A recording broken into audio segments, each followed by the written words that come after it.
It's like they took the idea of animation and they had just a little bit of it in there.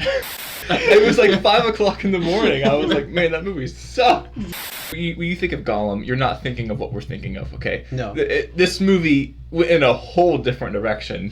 There is one scene where they kind of signify that there might be a little more than friendship. Oh, that's right. Mogul blades don't An exist. evil blade? Really? Blades aren't evil. The people who use them are evil.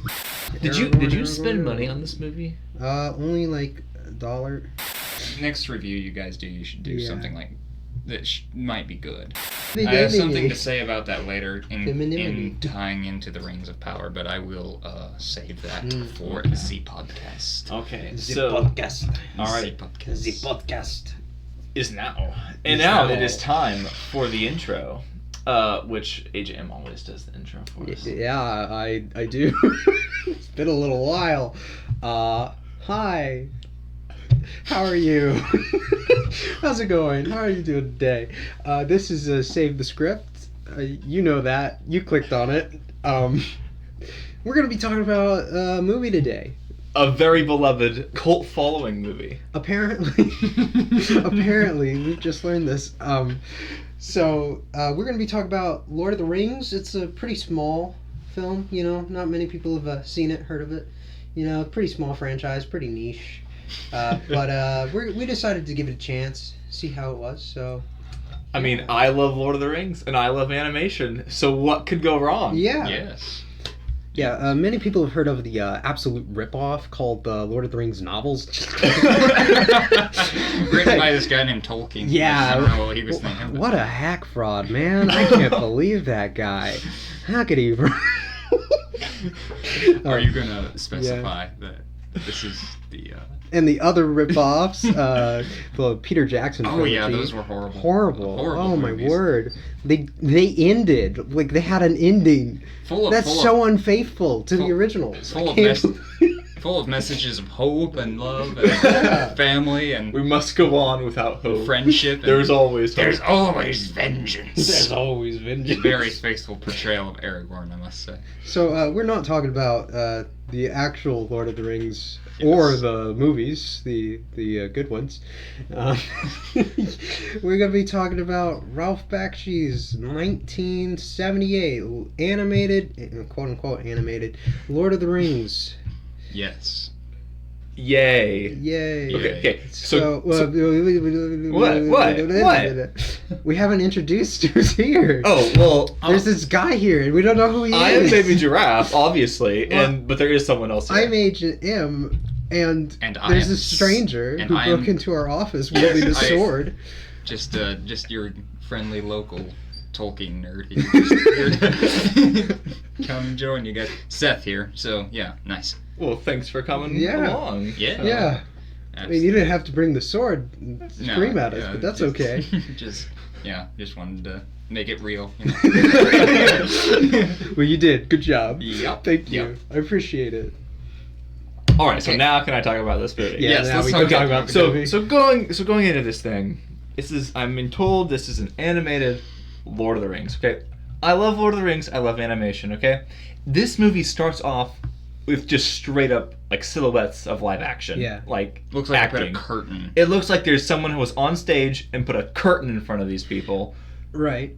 and that goes through the intro of Lord of the Rings, Mm-hmm. and I'm kind of disappointed. I didn't know what to expect, and I was not super happy right off the bat. Right.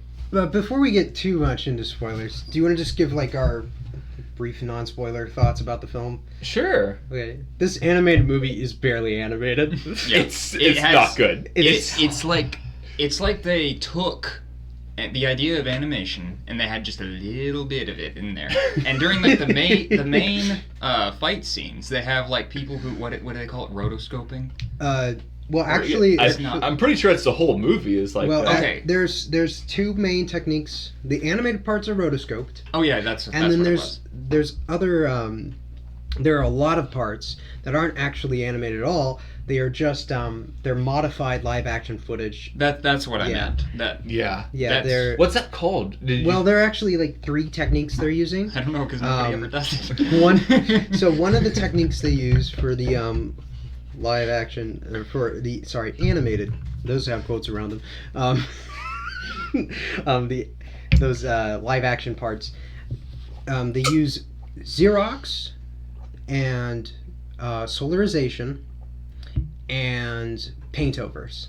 So paint overs are fairly self-explanatory. You're taking film and you're painting on top of it. I see. So you're There are painting on top scenes of where the- like everything is live action, and then there's like one guy's head is animated, like, and it looks It's so all bad. just so Right. lazy and messy. Yeah, there's a lot of- messy.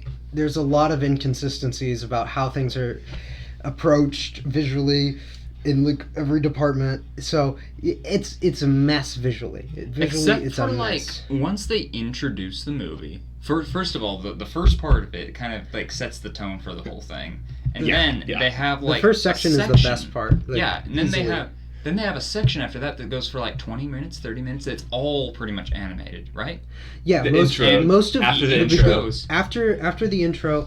There's like a large chunk of maybe like 20 to 30 minutes of just everything is animated, and then And that's good. That's good. like once they leave the Shire and they get to Bree, then we get Then they some of enter the the other. bar. They A yeah. hobbit walks into a bar.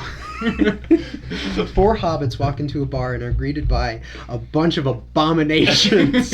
A horrifying A horde of- amalgamation A horde of laziness. of mutated live action. It's Yes. horrible. It doesn't look good. It looks like it looks so warped. But yeah, anyway, that's one of the main complaints I think we had about Yeah, this whole this animated movie's not like animated. No. that's Just Which main if it criticism. was Big animated, problem. that would have made it so much better, but then there were Yeah. other problems too, I would say, but you know. We can go on. from yeah. there. And so characters. I mean, pretty bland in my Yeah. opinion. I mean, here's the thing. So one of the main issues you face with a thing like this is The Lord of the Rings, as many of the audience will probably know, is a very, very long story. Right. Oh, yeah. This is a small, short 2-hour movie. Not 2-hour movie, whatever. But like, Well, I mean, for for Lord what of the it's Rings, trying to adapt. for yeah. Lord of the Rings, it shoves so much into the story. Like, they try to like do it in such a short amount of time, and it just doesn't work simply because it's just one movie. You know what I mean? Oh yeah. There's no time for like And then they anything. waste time on things And- that don't even matter. So this movie is both rushed and incredibly slow in certain points. Oh gosh. Like there's all of the substance of the film is going by way too quickly. Yeah. And all of the stuff that doesn't matter is taking forever. It never goes away. It's so slow. The shot of the army Yes. running towards Helm's Deep were literally 10 no, seconds. no, it's not. It's before It's Helm's 30 Deep. seconds. So It's- they're running towards Helm's Deep. They're taking the hobbits to Isengard. Oh, that's what that is? Okay. Yeah, it's the first shot of the army of orcs taking the hobbits to Isengard, and it legitimately it's like 30 seconds long. And it starts with them It's off them at running the at the horizon, running it towards the camera. And it's 30 seconds of them running towards the camera. Yeah, well, like halfway, like 10 seconds into the scene, Agent M just goes, "Oh no, they started the scene way too early." Like, and They then did. it just kept going and going. And I was also confused by, so do they even ever like explain how Merry and Pippin escaped from the orcs?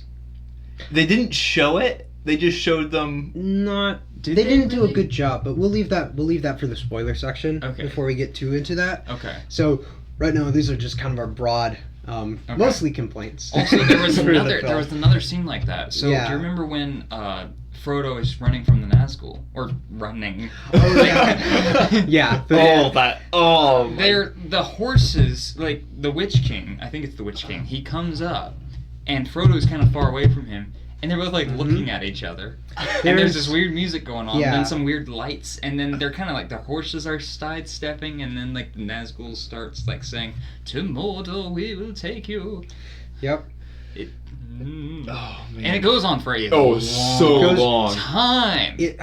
It's I don't even remember how long. It might be like a 5-minute scene. I'm just checking the It's watch. ridiculous. It's ridiculous. It's way too long. It doesn't need to be nearly as long as it is. So they do that a lot in this movie. Yeah. And they don't do the characters justice like at all. Yeah. Not at I all. will say, Right. I don't want to like be so incredibly hard on this that there's Right. absolutely nothing I say. Well, we can go through positives right now. The design for Gandalf was pretty cool Yeah. looking. Like Oh, he looked good. I will say. I don't really have complaints with Gandalf. Gandalf he's not the greatest thing in the No, world, but he's of course fine. not. Yeah, Yeah. he's not Ian McKellen, but he's still decent. I like Yeah. his blue hat. Yeah, that's actually Like, something faithful to the yeah. books. He has a blue hat. in the Like books. his design, I Yeah. really like. The voice acting was okay, like for him. Yeah, I think the voice acting Yeah. is generally okay. To The voice acting was So. very good. Yeah, he What points. is it? Gandalf points a lot in He this. does. He points a lot. He's like throwing gang signs around and stuff. The first It's time really he is funny. does that. Yeah. So I mean, you want to go over like brief compliments? Just Sure. Frodo looked fine too. Frodo grew on me. I like how he looked. He was Yeah, all right. and he, the character himself also, he was fine. Yeah, you know? he was fine. He was pretty faithful. Yeah. And I liked how they portrayed him. One positive thing about that scene where they're crossing the river and then they have that whole thing with the Nazgul. Right. That little section there at the end, Mhm. when he draws his sword and like challenges them, it's like that does happen in the book, and I like how they did that. Oh, I thought it was pretty good. And also, then they have a really cool portrayal of how they like wash away the Nazgul, like with the spell that Yeah. Elrond. Yeah, the water. The water horses. The water horses look and pretty that cool. looked good. It did. It Because actually it was looked good. animated. Yeah, because it was actually animated. Because it looked. Which is one of the irritating parts about this film is the animation can look good. It's just you're not gonna see it for most of the movie. It's not fair. It's like they're playing with your emotions. It's like, why did you toy with me? Here's a little bit of. Okay, so this will sound like a really twisted compliment, but Okay. this movie actually is actually pretty funny. Like It's funny. Funny in a very specific way. During the Battle of Helm's Deep, there are some orcs using a battering ram to ram into Helm's Deep, but they forgot to animate a door on the castle, so they're just banging it into the wall. And they show very clearly that the walls Yeah. are very, very thick. Oh yeah, like they're like full. Like how thick would you say? Like 2-3 feet? Oh, Oh, I yeah, think, at I least. think the. At I'm thinking I 6. think Well, that's in- just what we can see because there Yeah. are recesses that we can see how deep, or the minimum depth of Yeah, the wall. Helm's Deep, and actually the whole origin of Helm's Deep will kind of tie into. I'm sorry, I'm not laughing at you. No, I didn't hear that. Yeah. The conversation about Helm's Deep will kind of tie in a little bit to like War of the Rohirrim a little bit. But Right. Helm's Deep was built to be an extremely thick, impenetrable fortress. Oh, yeah. That's why in the movie and that's why in the book they have to use a bomb to blow it up. Yeah. Right. Yeah, so there's a lot of animation errors in this, coloring errors. There's so many areas where they cut corners because they clearly don't have the budget for this. Which they only had a budget of $3 million, which is like nothing. Could have done For- like one good yeah, scene for I think the whole thing. I think the average Disney film for this time period was like 35 million, Dang. something like that. Wow. So like maybe 25 to 35 million. I forget the exact range, but 3 million's nothing compared to that. Yeah. And So- some people might like say, oh, who like wouldn't understand animation. I don't understand animation as much, but I do know that the movies at that time could look good animated. Well, yeah. Like, Oh yeah. Like Yeah. really good. Like you had the animated Robin Hood, which was made earlier than that. Mhm. That movie looked so good. The Oh, yeah. facial expressions, the actions, even the fighting looked good. Yeah. Yeah, You well, like Sleeping Beauty, which I consider the best 2D animated movie, like Yeah. visuals wise. It looked good. It looks Um, it looks great. great. But this one is. Half of the backgrounds of this movie looked really good. I wouldn't even say half, but There were a few backgrounds that looked really impressive. There were a few backgrounds that looked like something straight out of like a storybook, like Especially the Shire and Bree, like the Yeah. early ones, Yeah. with the rest of the animation. Usually the earlier in the film, you go, except for the opening like 10 minutes. Oh. Ignoring that part. Usually, the earlier in the film you go, the better it looks. So, if you are interested in this film at all for an animated Lord of the Rings, if that's what you want, you're missing out. You're only gonna get that for like 20 minutes, maybe. During Helm's Deep, there's like a flash frame of Legolas shooting an arrow. Oh yeah, it looks so good. It's so frustrating. They do like this whole big giant long battle scene at Helm's Deep of just horrible looking stuff. And then they have like one shot, like 0.5 seconds of Legolas shooting an arrow, and it looks so good for like it's a one second. One of the only parts that is animated in the battle. And I think that was one of the only times Legolas even looked kind of good. Like his eyes didn't look. So character design wise, Gandalf's solid, Frodo's solid. Wormtongue. Wormtongue is all right. He's pretty good. I really liked Wormtongue. I was confused by his height though. Yeah, he was really Why was he so short. Why was he so short? Because he's a weaselly little liar, dude. But he's a man, and he's shorter than Gimli. Why? Yeah, Gimli's like a full-on like. Oh yeah, Gimli's person. a man. Gimli's a man. That's another thing. And actually, they don't even introduce Gimli in this. He's just kind of there. Yeah. I don't even know if they say his name. I'm not sure. He's just there. Like they probably do. Surely they do. But I'm not certain. Think they did. You know who else they didn't mention hardly at all, except like in the beginning? Of all people, Sauron, the main villain. They almost instead never they talk mention about him. the wizard Ahriman a lot. Oh yeah. Yeah, there are a lot of inconsistent pronunciations with the books. So if you are a hardcore Tolkien nerd, well, what do you think, hardcore Tolkien nerd? Oh, me? Yeah. I think it's pretty bad. Yeah. Okay, so if like you're a Tolkien fan, would have hated it, and there are certain things that I like about certain things that Peter Jackson decided to do that Tolkien would have hated, but I actually do like. So I don't want to be all, like, high and mighty with all that. Mm-hmm. But that's like basic 101. Like character, like pronunciation of names, spelling the names right. That's like basic stuff. Yeah. So, you know what I mean?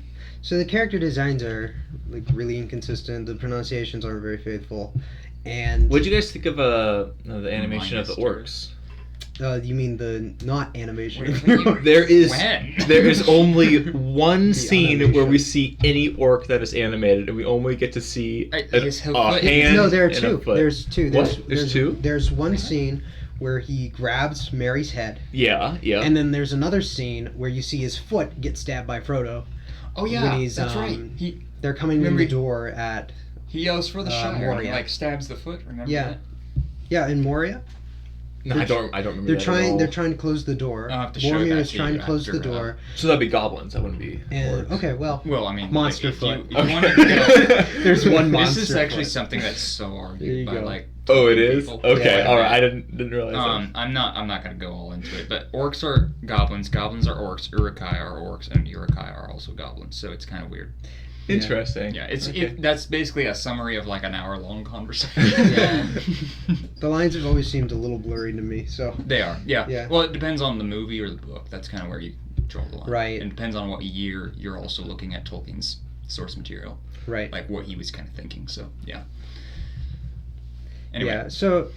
Everything else is just live action. Yeah. So the few benefits of the film are a couple of the characters look all right. Maybe some of the backgrounds are pretty cool. Some of the backgrounds are great. Some of the backgrounds I'll say that. Pretty cool. I'll say that. Yeah. Some of them look really good. Are there any like scenes even that we can point to and say that's a good scene? Remember, okay, minus the little thing where he's like waving his hands around. Minus that little thing. That scene wasn't that bad. I don't think it was terrible. I just don't think it had the right context behind it to make it meaningful. Like, I think there was hint of potential there. Yeah. But maybe Boromir's trying to take the ring. Maybe. Oh, there was a lot of emotion in there. Oh yeah, I would say so. I think that's probably the best one out of the movie. That was actually pretty good, but minus the fact that Boromir looks pretty dumb. Well, yeah, but there minus the visual inconsistencies, which are all throughout this. I think that's probably the best scene in the film. I think what could have no, I think that's probably the best one. There are a couple other scenes, like maybe 2 other scenes that I can think of where there's like something to them. What do you think it's not about the much. scene where Gandalf is explaining the lore of like the ring and everything and Sauron in the living room, like they have the fireplace and he like throws the ring in the fire? What do you think about that scene? It's fine except for the visuals, because Yeah. the visuals are really funny and really distracting. Really It's distracting distracting. because So- what I think Ralph Bakshi was trying to do, and it's weird for me to say this because it's not a serious movie at all, Yeah. but he was trying to go for a serious tone. Well, I think that And it wants to be a serious film. It wants but to, because but of the visuals, it can't be it's so funny. in a lot of ways. Doesn't Aragorn trip over his own scabbard? Yes. At one point? Yes, that's true. He It's does. like, what? He trips over his own sword, and that's one of the few parts that is animated. Is him tripping over his sword. Well, they're running. It's so weird to me because Which is I was so strange. I wasn't super happy with the animation at the beginning, just because of all the inconsistencies and Ooh. such. But I would have appreciated it much more if I would have known that it was going to be the best part of the movie, like Yeah. visual wise. Yeah. Yeah. So If that was what they nailed, it would have been fine, I think. yeah, I think it would have been Okay. I like mean, decent. yeah, I think it would have been better for sure. Like definitely. For sure it The would have reason been why, better. and some people might think, oh, that's not important. It's the story that's important. But here's the thing. It's so incredibly distracting mhm. and so incredibly messy that it just does. It There just are- distracts you so bad. There are scene transitions that are just like horrible Oh, backgrounds that just yeah. zoom it before you can process what you're looking at. It'll zoom in super fast and then hard cut Yeah. right to wherever any certain character is. There They are don't- a lot of strange cuts in this film. This is not a well edited movie either. Yeah. So Yeah. summarizing just like mostly non spoiler thoughts. Yeah. Would you recommend this film? No. No. I can see myself maybe watching this one more time in my life, but I think I might watch it, like, I don't know, like, with some friends or something like that. Okay. Just, like, That's what with I some was people. thinking. I was thinking Like, I, hey, you guys it would wanna have watch to be bad- it's gonna be a while before I watch this again. I was thinking this might be a good movie to watch in like the so bad it's good territory, where some of the visuals are so awful. They're so funny. They're so funny. No, you want to, like, that's part of why this movie is so fun, is because you get to pause it and look at Yeah. Sam. Which we did. Sam Yeah. is probably the biggest one for that, because he looks Yeah, so ridiculous. Sam looks really silly. There's We a lot haven't of even talked funny about Sam expressions in this film. So maybe if you just want to watch it, for just to like, because it is kind of interesting to see. Yeah. It's like an interesting film. It's interesting that it exists. But It's weird. It that is exists. interesting. You're correct. I would say it's interesting. Unique. It is it's- also that. It's not good, but if It you're is just also that. if you want to watch a film just because, like, I don't think there's any film that's like this. That's not a. I mean, that's a good thing that there's no film like this. But if you want to see something very strange, very unique, very bad, you can watch this, and it exists. Yeah. So for you some can, reason. you can check it out. Maybe if you are gonna watch it with some friends, and make fun of it. Enjoy pausing at the funny expressions and being baffled Especially, by like, what's towards, like, going the on. first half of the movie. Yeah, Man, I lost my mind in some of the transitions and hard cuts. Yeah. I am like, what? I am lost. Like, visually, I like, my actually- brain does not know where we're at now. I actually woke up this morning, and I... just got it there. I actually woke up this morning. I'm pretty glad I woke up this morning, too. Me But too. anyway, I was going somewhere with that. But yeah, I woke Go up this ahead, go morning ahead. and I was, like, thinking over, okay, what did I do last night? I was thinking to the visuals of that movie, and I was like, what? I watched that? That's real? That exists? Okay, I don't. This is kind of weird. This is kind of a weird tangent. But I almost never dream. Okay, but I had a dream last night. Okay, after No. watching this movie. Oh, Okay. no. Oh, no. I have never died in one of my own dreams before, but last night was the only dream I ever remember in my life where I've died in one of my dreams. This is not a coincidence. Who killed you? How did you die? I drowned. I bet it was the unscary Balrog. I woke up from dreaming and I was like, wow, that was scary. And then my first thought was, man, that movie sucks. It was like 5 o'clock in the morning. I was like, man, that movie sucks. This movie's so bad it gives you nightmares. No. Well, so to finish our summary, I guess. Tangents are amazing. I love them. Man. So, yeah, maybe watch this movie with friends if you're gonna watch it at all. Probably don't watch it. Don't watch it by yourself Don't because watch- you won't finish don't watch it. it by You're not finish it. gonna feel like you're No. justifying like spending that much time. It's like this is No. a 2-hour movie, and it's like you might as well just like I don't know, go clean, wash some dishes or It's something. 2 hours. It's not finished. Like straight up, the film is not finished. So don't watch it by yourself. If you're gonna watch it, get some friends together, laugh about it, have a good time. Never Try watch to it laugh about it. Try really hard to laugh about it. You don't have to try that hard. We were It's laughing pretty a lot. easy. It's pretty easy. We were laughing a lot when we watched it, at least during the first half. The second half, there was a lot less laughter and a lot more groaning. Oh. But, Well, I was, I just was like checking some texts. The Yeah. second, like Yeah. it was so boring. The second half is pretty boring, but the first half, there's some funny stuff in there. I don't know how you make Helm's Deep boring, but they did it. They Like, did they it. really did No, it. they did it well. They made it. Yeah. You hire Ralph Bakshi. Apparently, that's How do what we you make do. this the most boring movie ever? Get this Ralph Bakshi guy. He can do it. So, bye, non-spoiler people, or yeah, see you later. We're going into spoilers now. Okay. So, Deep diving. deep dive time. So first of all, this movie's horrible. Now, this is a spoiler, guys. So, spoiler, guys. The movie's bad. Don't watch it. Okay, serious question here, guys. What about the plot? Like, Okay. you were able to understand everything, right? Like Pretty the plot much. of Lord of the Rings. Think about this. Not greatly. Think no. about this. I was thinking of, so naturally, I know the story of Lord of the Rings very Mhm, well. So right. some of when they were explaining stuff, I kind of just zoned out for a second.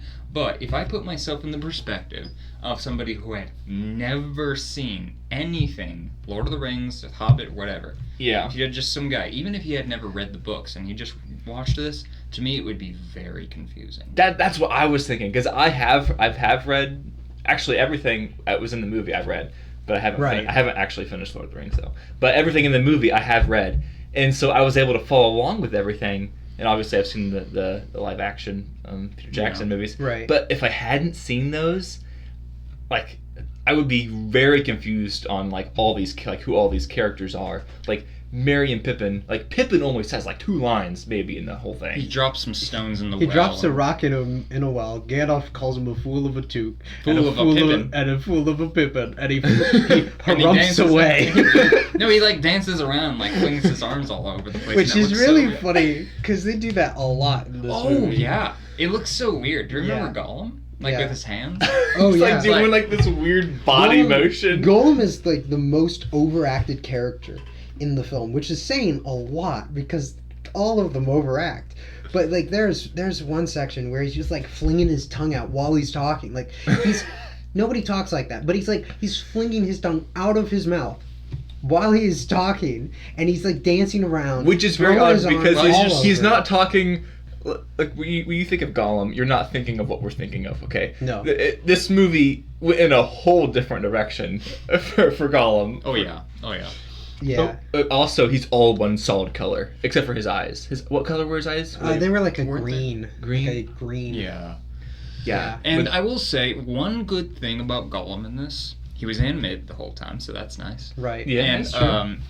they One of did the lucky something. few. He was a little big, in my opinion.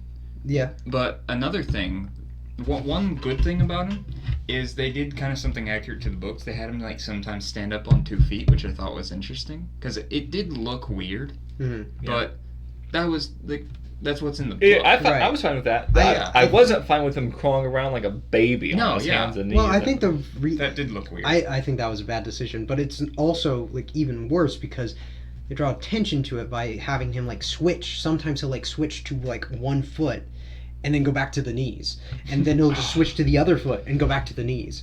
So it's like he's like flip flopping between kind of like the hunch like monster crawl that some people can do really well, like disturbingly well, and which would have been really funny if he did walk like that. But and baby crawling, which is like, it's not like that would be so inconvenient to move like that. It would like be. Andy Serkis, when he did Gollum, like he moved like Gollum. You know what I mean? He moved so convincing. I love those videos of him like wearing the suit and He's going all out. Oh yeah. I mean, I think that's something you can actually draw like a direct comparison to, since it is rotoscoped. Mm-hmm. Because like rotoscope, if you're drawing like a rough parallel, rotoscope is probably similar to like motion capture in some degree, because you're still like you're having a live action actor who is the reference for your character. The difference being rotoscoped is a 2D character and motion capture is 3D. So you're inputting a 3D image instead of a drawing on top of. Right. Yeah. Yeah. So like they're kind of similar to a degree. So also Andy Serkis like voice acting in particular, leagues ahead of what we got last night. Better. It always like cracks me up how people always say, "Oh yeah, Andy Serkis, the guy who did Gollum," and it's like that's what he's most well known for. Yeah. But there is a whole bunch of other stuff he's done that's like, man, that guy's talented. Kino Loy from Andor. Yeah. Yeah. Oh wait, he's in Andor? Yes. Yeah, you'll find that out. He's actually like my favorite part of that entire show. I didn't know is he like in their live action, or does he voice something? He's in their live action. Man. He's cool. so good. That makes me want to watch it. He was in Star Wars once before, or twice before. He played Snoke. He played Snoke, the character who is worthless and goes nowhere. So they set him up in Force Awakens, and I thought he was going to be like really cool. I was thinking, what is like Darth Plagueis, which or kind like of what's is going a on? pattern with Andy Serkis and like a lot of the movies I've seen him in, is they just waste him. Like, he gets nothing to do. He's like a great actor. He's definitely like the greatest motion capture actor like ever. And they just give him nothing. They give him characters who are nothing. Like Snoke, who was that guy? I don't know. Nobody. He was a pickle. He was a pickle guy. He came out of a jar. He was Palpatine's pickled man. Don't they have like a scene of him like in this big giant glass thing? Yeah. There's two of them. Two of them in like this. There's just a bunch of Snokes in a bunch of jars. Palpatine likes canning. I see. Yeah. He's a homesteader. But like they wasted him in Star Wars the first time. Thankfully they didn't the second time. He's really good in that.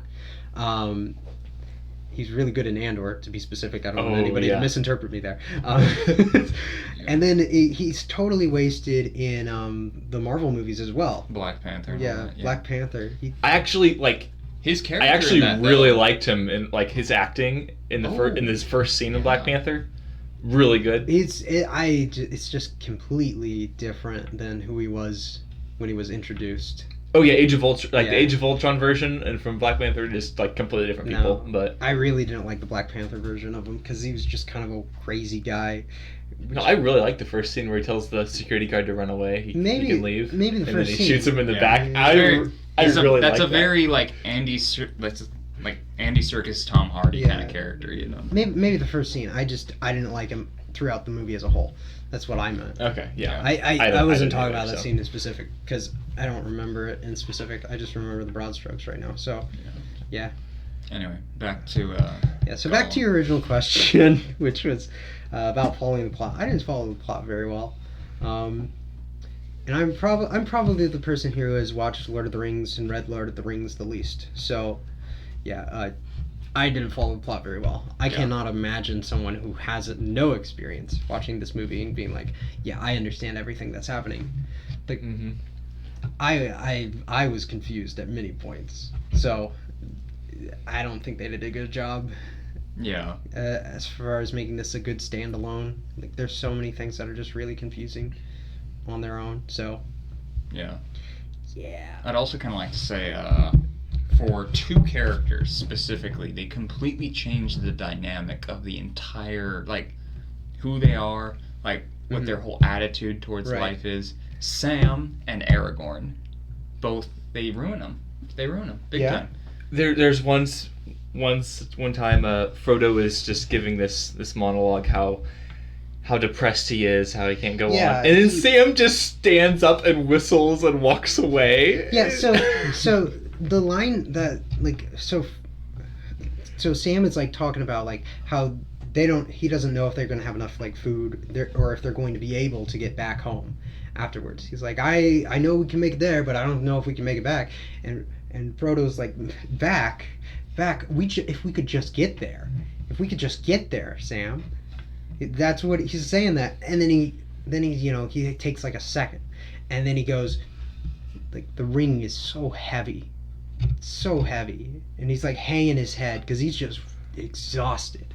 I don't remember that. And so, so Sam's reaction to this, like, there's like a good pause here.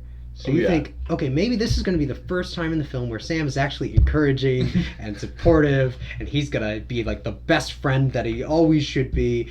No, he just gets up, he whistles, and he swings his arms, and he walks away. He just goes away. Yeah. He walks away. He leaves his friend in despair, which is unforgivable. Frodo is probably the most hopeful character in this entire thing. Yeah. Which is weird. Yeah. Which is weird because, like, Frodo in the books and in the movies, he's kind of like the person, he's kind of like takes on the whole burden of kind of this, like, this supernatural, like, depressing, like, burden. You know what I mean? Yeah. That's kind of the whole premise of the thing. And then the people around him, especially Sam, are kind of the people who support him through the whole thing. Which is one of the reasons why, like friendship is one of the core themes of Lord of the Rings. Oh my goodness, it's so important, and that is like one of the great examples of like the theme being exemplified through the characters. Although there is one, like, there's one scene where they kind of signify that there might be a little more than friendship. Oh, so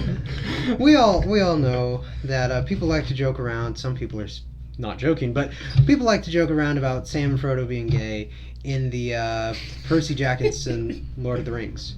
Now this is completely unfounded. They're not. Yeah, like, if you watch the films and read the books, like, they're not. They're obviously not. They're not in the films. They're not in the books. But in this film, there's one scene where Aragorn is telling a love story about an elvish woman who fell in love with a mortal man. They're in Lithuania. Yeah, and he's just talking about how, so he doomed her, but, he was her love. And then Sam and Frodo lock eyes, and Sam, like, puts his hand gently and leans onto Frodo. It looks it's so bad. So bad. Well, it's really uncomfortable because it comes out of nowhere. And Aragorn literally says, but she was his love or something like that. His love, yeah. His lover or something like that. And then Sam just goes... Turns over immediately. They immediately go to lock eyes, which is like, what? That's completely against Tolkien's intention. Yeah. And it's just, it's awful. I don't know why they did that. It's really funny. There's really funny. It's like, we really all funny. bursted out absolutely no way that nobody, when they made this, said, that looks bad, guys. Guys, that doesn't look good. Or maybe... I really don't understand the intention behind that, because it had to be acted out before they animated it. Well, and from what I, like...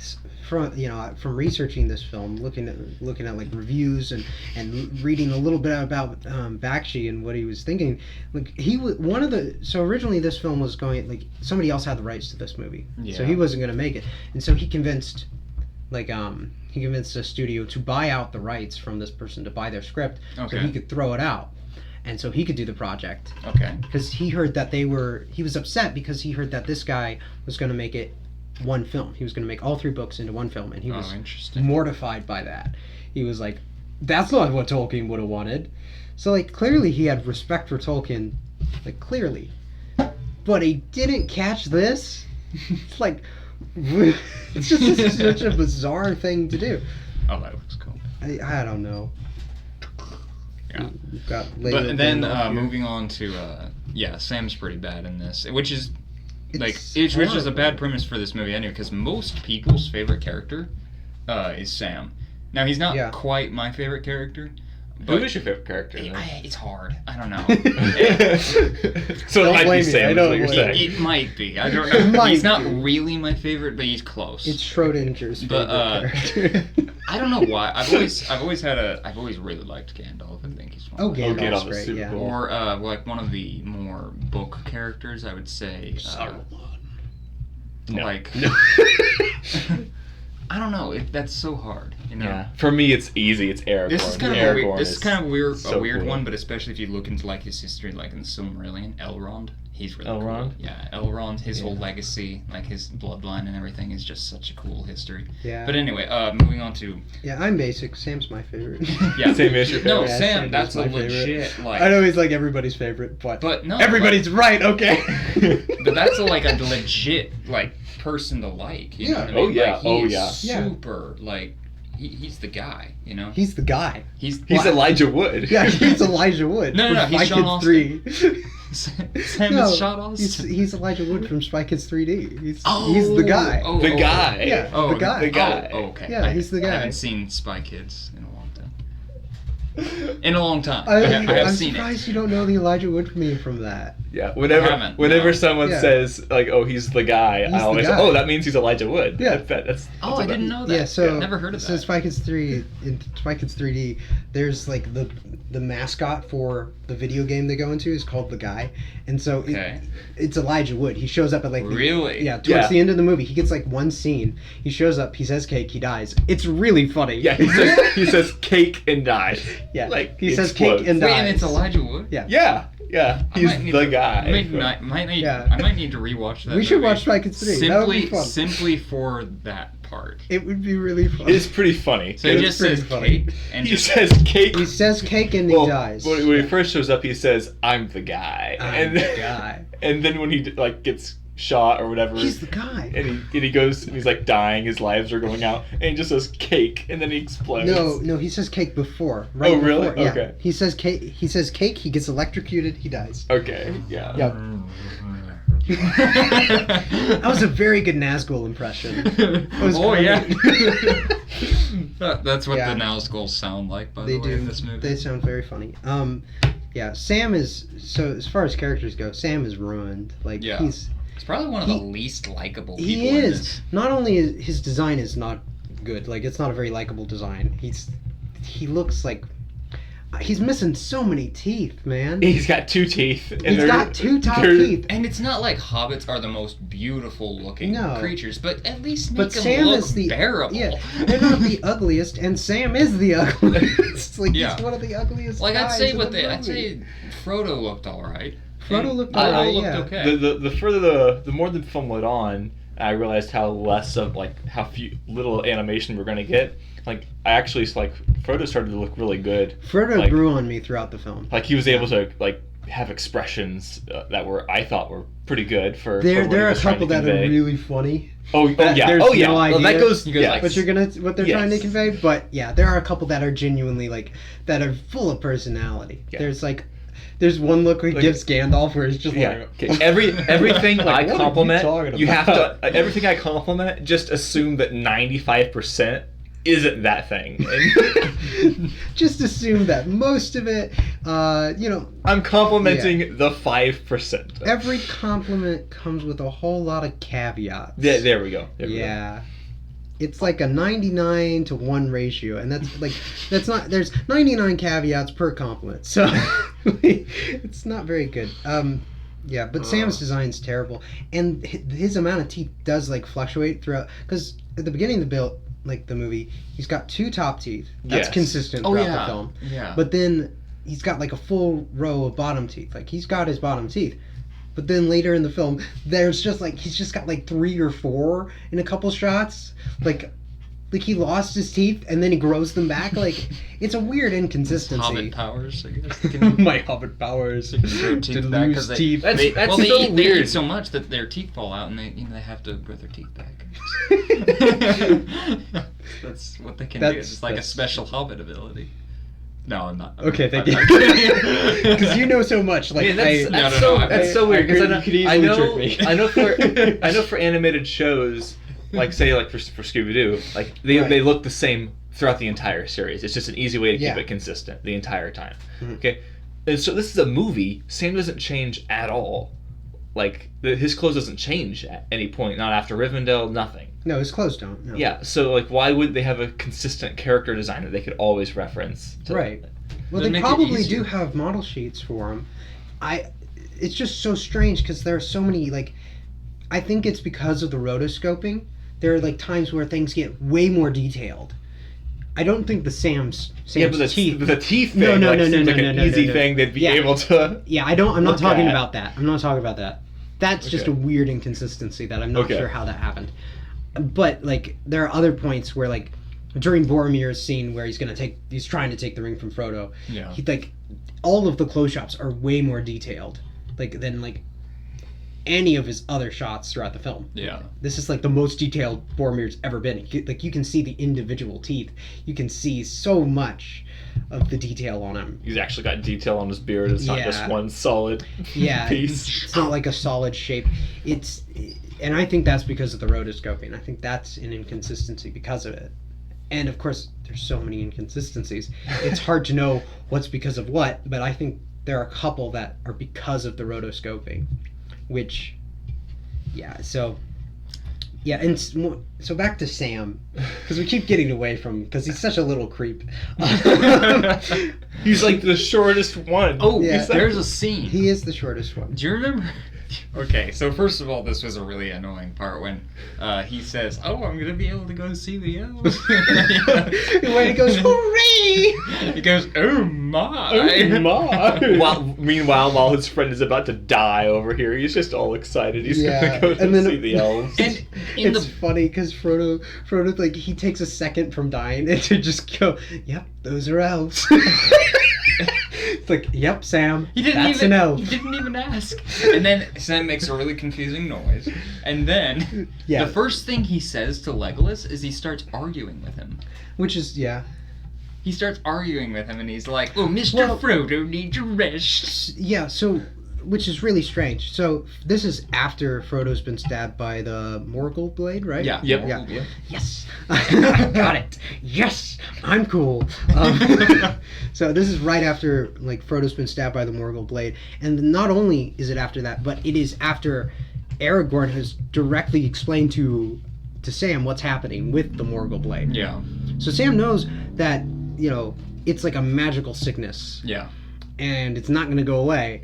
But he's insisting. He is insisting to Legolas. He keeps arguing that Frodo needs to stop. He needs a break. And the only thing you can think of, like, does Sam want to kill Frodo? Because, like, he knows that if they take a break, if they rest, he's just going to die. And he's going to turn into a ring wraith. He's going to turn into an Nazgul. Sam just doesn't believe in magic, I think is what. Sam is an atheist. He's not. He wasn't stabbed by a Morgul blade. Morgul blades don't An exist. evil blade? Really? Blades aren't evil. The people who use them are evil. Sam, this is a fantasy world. There can be evil weapons here.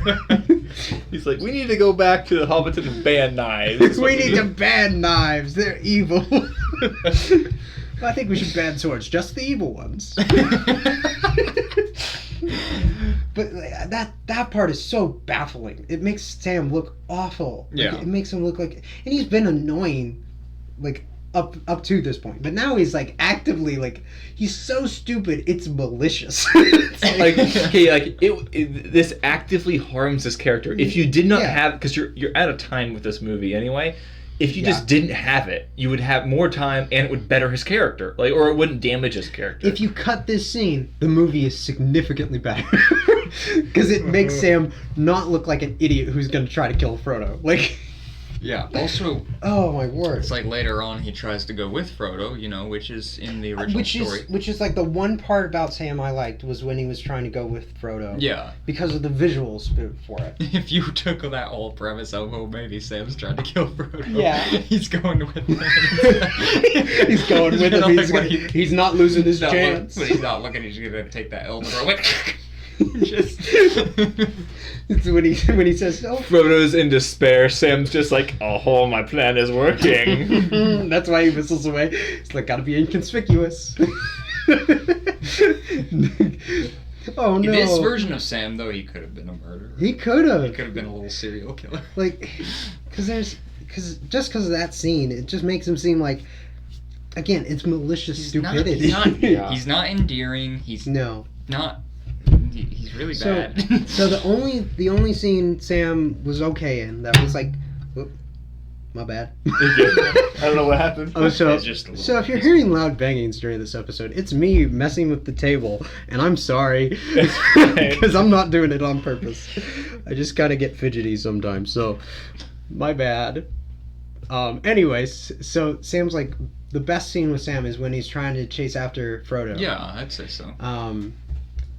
Which has a funny visual inconsistency in it too, where he goes to jump in the river, but he's like he's at the bank of a river, right? And you know how rivers kind of like they slope downwards, you know? Yeah. Because it's a river, and that's how they work.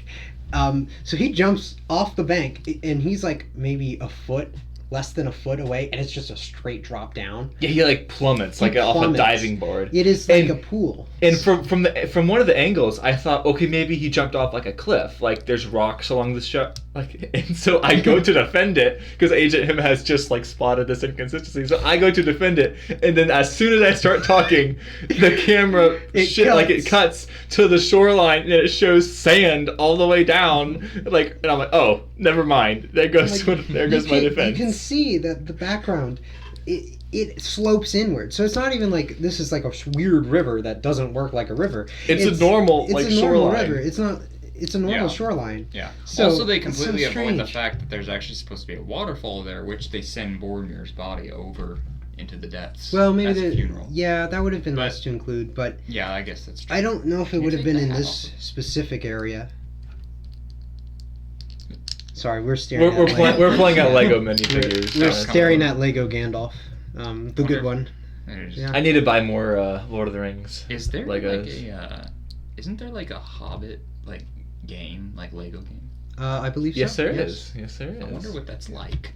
Do you remember? Most Lego games are fun. I had a Heroica. That was a fun Lego game. Yeah. They didn't last very long. Anyways, so there's one visual when they're arguing. Each time, like, they make a point, they're like pushing against each other, so they're rowing in the opposite directions. Yeah.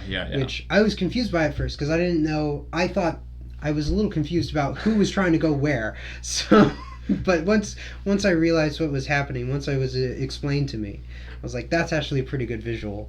Because you thought Sam was trying to get Frodo back, but in reality, Frodo is trying to bring Sam back, and Sam's trying to keep going. Right. So it was just my mistake for not following the dialogue. That was always there, but oh, go ahead. No. I was just gonna say that I thought that was a really good visual that enhanced the scene. To me, that's always been that scene up at Almonhan there where they're at. Right. They have that battle. To me, was always one of the most interesting scenes in the entire story because it's like so much happens in this one moment. Yeah. That is so pivotal for the rest of the entire story. Oh yeah. It's like somebody dies, that delays Aragorn, Legolas, and Gimli, and then they figure out Merry and Pippin have been taken. Whereas if they had decided to follow Frodo and Sam, what would have been different? You know what I mean? Mm-hmm. Oh yeah. That would have been a lot different. They wouldn't have run into Gandalf. We're talking a lot. Like the story is just. Bye-bye. Then Gandalf would have been on his own, confronting Theoden and the armies of Helm's Deep, and all this different stuff. Say goodbye to Theoden. Say goodbye to and then you have the whole thing of Aragorn going to get the armies of the dead. Yeah. And turning the tide of the Battle of the Pelennor Fields. It is probably one of the most. It's such an interesting part of the story. It is probably one of the most pivotal moments in the story. Yeah. Yeah. And it all happened so fast. Yeah. Well, it's got so many things for so many different characters. Like so many different things happen for so many different characters. There's all so many ways it could go. Yeah, and they do so well with it in Peter Jackson's film. The music, the emotion, all of it. I've been with people before who we watched that, like they had seen that scene for the first time. They were crying. Like it's a really good scene. Yeah. It's a really good scene, especially Boromir's when Aragorn and Boromir are talking. I always feel like Boromir gets a bad rap, and kind of rightfully so sometimes. Yeah. But at the same time, Boromir is a good character. I think. Oh, great character. Because I think he was always genuine, but the thing is, like, he you know, the ring. He didn't want the ring to be evil. He legitimately wanted to help. He's an example of a great man who's being corrupted by the ring. It's just it shows how powerful the ring is. Yeah. Like how powerful its corruption is, that it can corrupt someone like Boromir. Yeah. It's not that Boromir is such a bad guy. It's that the ring is so evil, it can take this great man and make him like a tool. Yeah. Like there's completely the scene where it's dropped in the snow and he picks it up and he's that's such a good Everybody's shot. just like, oh, come on now. Aragorn literally has his hand on his sword. Yeah. And there's a scene they did in the extended editions. I don't know if you remember this or not. I haven't seen them, so. You haven't seen the extended editions? Nope. Dude, they're good, man. Anyway, I'm sure. They're really good. And if you ever have like 3 days when you just have spare time, okay, I'll clear my schedule. They're very, very long, but I know. I will say, it's not 3 in days, the it's 12 extended hours. edition, Peter Jackson added this whole scene where it shows Boromir and Faramir on a conquest together to reclaim Osgiliath, the city outside Minas Tirith, and they show like Boromir and Faramir like being brothers, and like they both like love each other very much. They're hugging each other. They're celebrating after the battle. Then Denethor comes. It like shows like the hatred he has for Faramir and the love he has for Boromir. And it's the scene where he where he tells Boromir, "I want you to go to this council and I want you to get this ring for me." Yep. Basically, and Boromir he's like. You know, it shows basically that Boromir's a good guy. He loves his brother. He hates how his father treats him, and he doesn't want this ring to actually be used for he doesn't want to give it to Denethor. They actually show that, and it's really cool because it's like, oh man, Boromir's actually a good guy. Yeah. Oh yeah. He's like a great guy. I think that's all there, even in the theatrical. I think it's something a lot of people miss just because you don't. I don't know, because the first scene is like they introduce the ring to the crowd, right, and Boromir's there. Right. So naturally, as the story goes along, he's just there with the ring the whole time. I think it's just because you don't see too much of him before then, I guess. Yeah. Is maybe why people are getting hung up on it and kind of misunderstand Boromir, but. Yeah. But at the end of the day, he does mess up, and you do have to. Oh yeah. Like he does give in, and Aragorn, you know, he's a man, and he, you know. Like, the whole premise of the ring is the race of men, they're most prone to fall into the trap of, like, succumbing to the ring. And then you have elves and dwarves, which are a little bit less but still can fall into it. Then you have hobbits. They're actually the least likely to give into... Right. Like, most of the time. And then you have Gollum.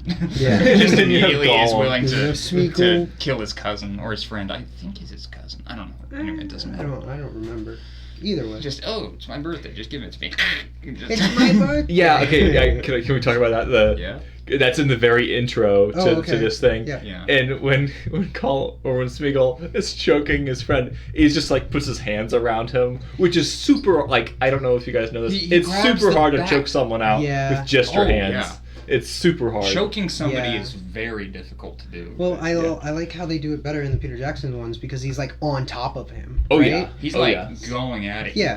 It's way more convincing. But like I think that's something that like all of the acting in this, none of it has like the proper follow through, the proper like weight behind it. You can tell everybody's pulling their punches.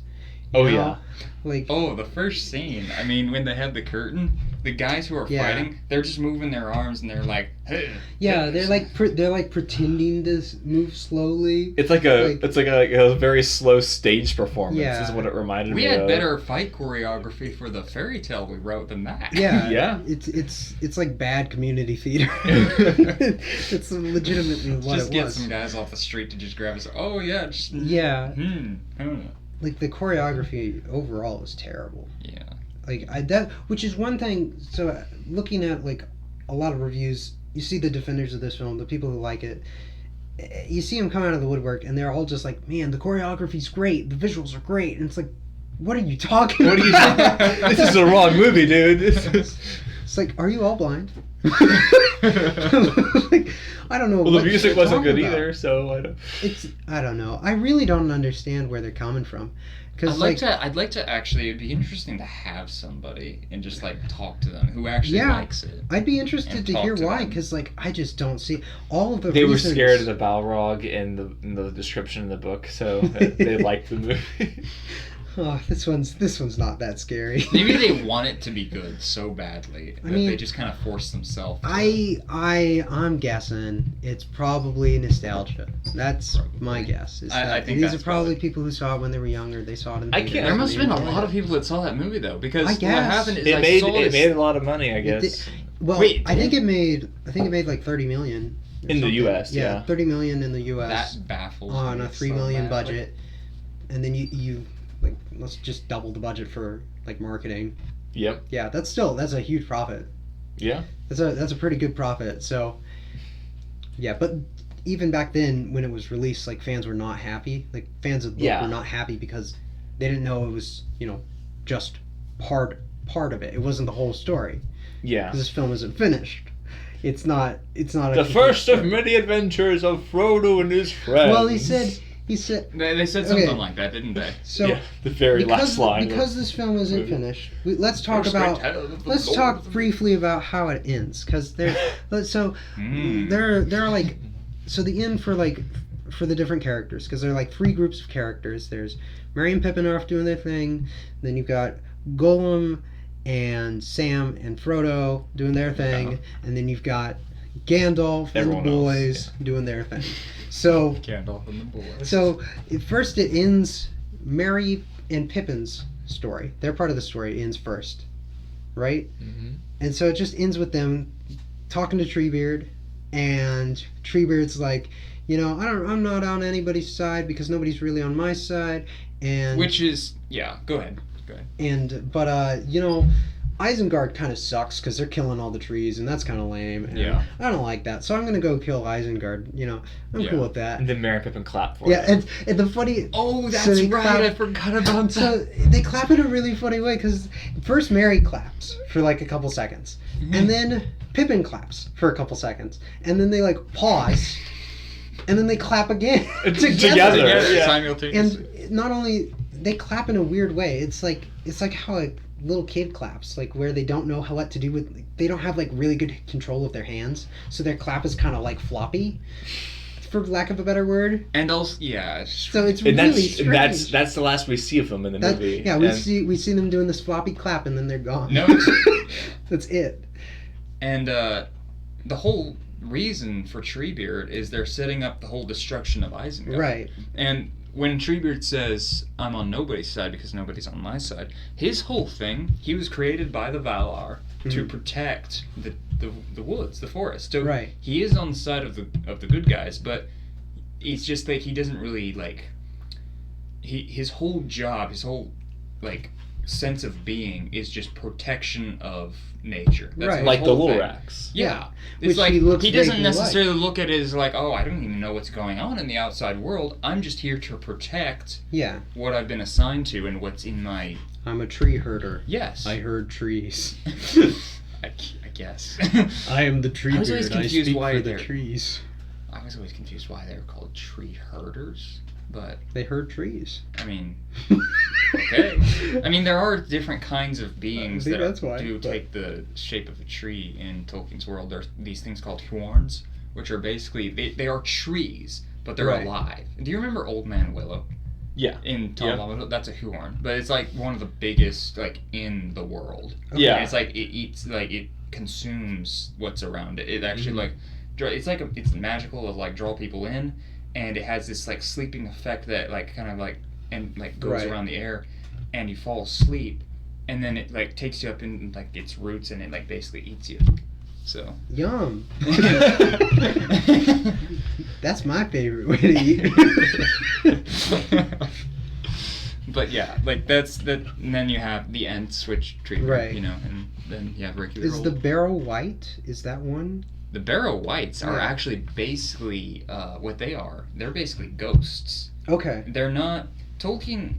here's one thing about Tolkien. He would never was too good at explaining all of his stuff with like Right. the supernatural. It's like he explains it so well in certain areas, but then there's these beings that just kind of get thrown in there. That's like, where do these guys fit in? Like, what are these guys? And then if you actually look at the appendices and stuff, he does explain it, but it's like you got to do homework for it. It's like, oh Right, man, yeah. That's what part of the reason why it's like. Because there's just so much There's so information. much, man. Yeah. There's so much. It's like he does explain it. It's just you gotta find where he does. And there was a battle in that area, Okay. and there's these mounds that are buried over from the kingdom of Arnor. Okay. And what happened is Sauron gave power to the Witch King Right. over the supernatural, and the Witch King basically enslaved these souls to be cursed to wander in this certain area. Okay. And the Witch King, he led this campaign to conquer the kingdom of Arnor with this army of orcs, which would be a really cool movie, by the way. Mhm. And because it happens in the Third Age, and it's like kind of recent to like Lord of the Rings. It's Okay. actually would be a really cool movie. And he destroys these kings, Mhm. and they bury them with all like this gold and everything, and they're haunted. Like the place is haunted, and those are like Okay. the old ancient kings of Arnor. So the Barrow White are like. They're evil Yeah. because they are unrested by the power of Sauron. Okay. Basically, Gotcha. that's what they are. Gotcha. So, Okay. they're really creepy in the Yeah. books. So back to the endings. We've got Sam, Frodo, and Gollum, Yep. and it basically ends with just Gollum saying like, "I need to take him to her," and her is Shelob, right? Yeah, Like, oh, he's yeah. So he's gonna take him to I Shelob. don't even remember him saying that. Yeah. I think he says that. Yeah, he does. He definitely does. So it ends with Gollum's gonna take Frodo and Sam to Shelob, Yeah. and that's the last we see of them. But then we have the Battle of Helm's Deep, Yeah, then which we is have super The long. Battle of Helm's Deep, which is so long and so boring, and it looks so bad. It looks so bad. There's a really good reason why in the Percy Jackson, not Percy Jackson. No, not Percy Jackson. I don't know why I did that. No. I don't know. Peter Jackson. Peter There Jackson. you go. Okay, I'm sorry. I don't It know. would be cool if Percy Jackson made a Lord of the Rings. Anyway. I'd be up for it. Way better than that. They all It would they end with Sam and Frodo, and then I guess there's an intro, and then the story picks up with Sam and Frodo again, and like there's because that's the main focus is the ring in their story. Right. Which in this one, so it ends after the Battle of Helm's Deep, after Gandalf shows up and he saves everybody because he's super cool. So he saves everybody, and then the narrator comes in, which there's a narrator who comes in like maybe 3 or 4 times in the film. He's really inconsistent. He's at the beginning. I know he's at the beginning. Isn't it Is it at the Gandalf's beginning? voice? I don't think so. Okay. I think the narrator is a completely different voice. So he Okay. comes in the beginning, and then he comes in to say, and so Aragorn explained who he was. Oh, you're right. So he does You're that. right. Okay. He does that, and then he comes in at the very end, and he says, and so Frodo and his friends, or by Frodo's friends, evil was banished forever from Middle-earth. And Gandalf throws his sword up into the air for no reason. Yeah, Gandalf throws his sword up into the air in celebration, I guess. Which there are a bunch of people on horseback who are following him as well. So I'm so glad Gandalf showed up and saved our lives. Wouldn't that be like such a downer? That would you just, be a like downer. You just- survived the Battle of Helm's You Deep. survived the 10,000, Battle of Helm's which Deep, is like and the guy who 10,000 saved you versus just 500. accidentally kills you afterwards. Gandalf's like, crap, I thought that was my hat. I forgot. I really should have thrown my wizard hat. Oh, here's another thing that's Um, actually cool about Gandalf in this movie. Okay. Is when they and then we'll talk about the Okay, ending a little okay, bit more. got you. Sorry to No, you can. to go off on a rabbit trail, but when he gets turned into Gandalf the White, Right. he actually comes back with a white hat, so that's cool. Like Yeah. Jackson didn't give him a hat, if you remember. Yeah, I guess that's true. I Yeah, guess that's true. Gandalf the White doesn't have a hat, and in this one he has a white hat. So I was like, oh, cool. He has a wizard hat. I do like the hat. I will admit, I like Makes the him hat. look more wizardly. Yeah. I did. So. Yeah, I agree. And I think that's part of the reason why people like Gandalf the Grey so much more than Gandalf the White is because he's so much more like a lot more character to him, a lot more like kind of this old wonder. We've got Gandalf the Grey here with us today. Yeah, he's here. He's here in Lego form. So it's a little quiet. Doesn't say much. There aren't that many Lego sets with Lord of the Rings, so There's they're really expensive. Oh really? Because they weren't when they came out, but now that they're like stopped being made, they're expensive. So I really want some. I want the whole Fellowship. Really, is what I want. You know Craig. Oh yeah. He actually has a.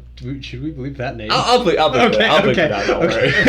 I didn't want to just dock some. Like, or I'll call him up and ask him. Sorry about that. Maybe he wants a shout out. I don't think that's a good idea. Is it okay for me to just use his first name? Yeah, that's fine. You know Craig. Yes. He has like a Lego Gimli, and he didn't even know that it was Gimli. He thought it was just like this Viking thing. And I was like, "You have a Lego Gimli." He didn't even know it. No. Oh. No. Doesn't even know what he has. No, he doesn't. Anyway, sorry. You can bleep that out.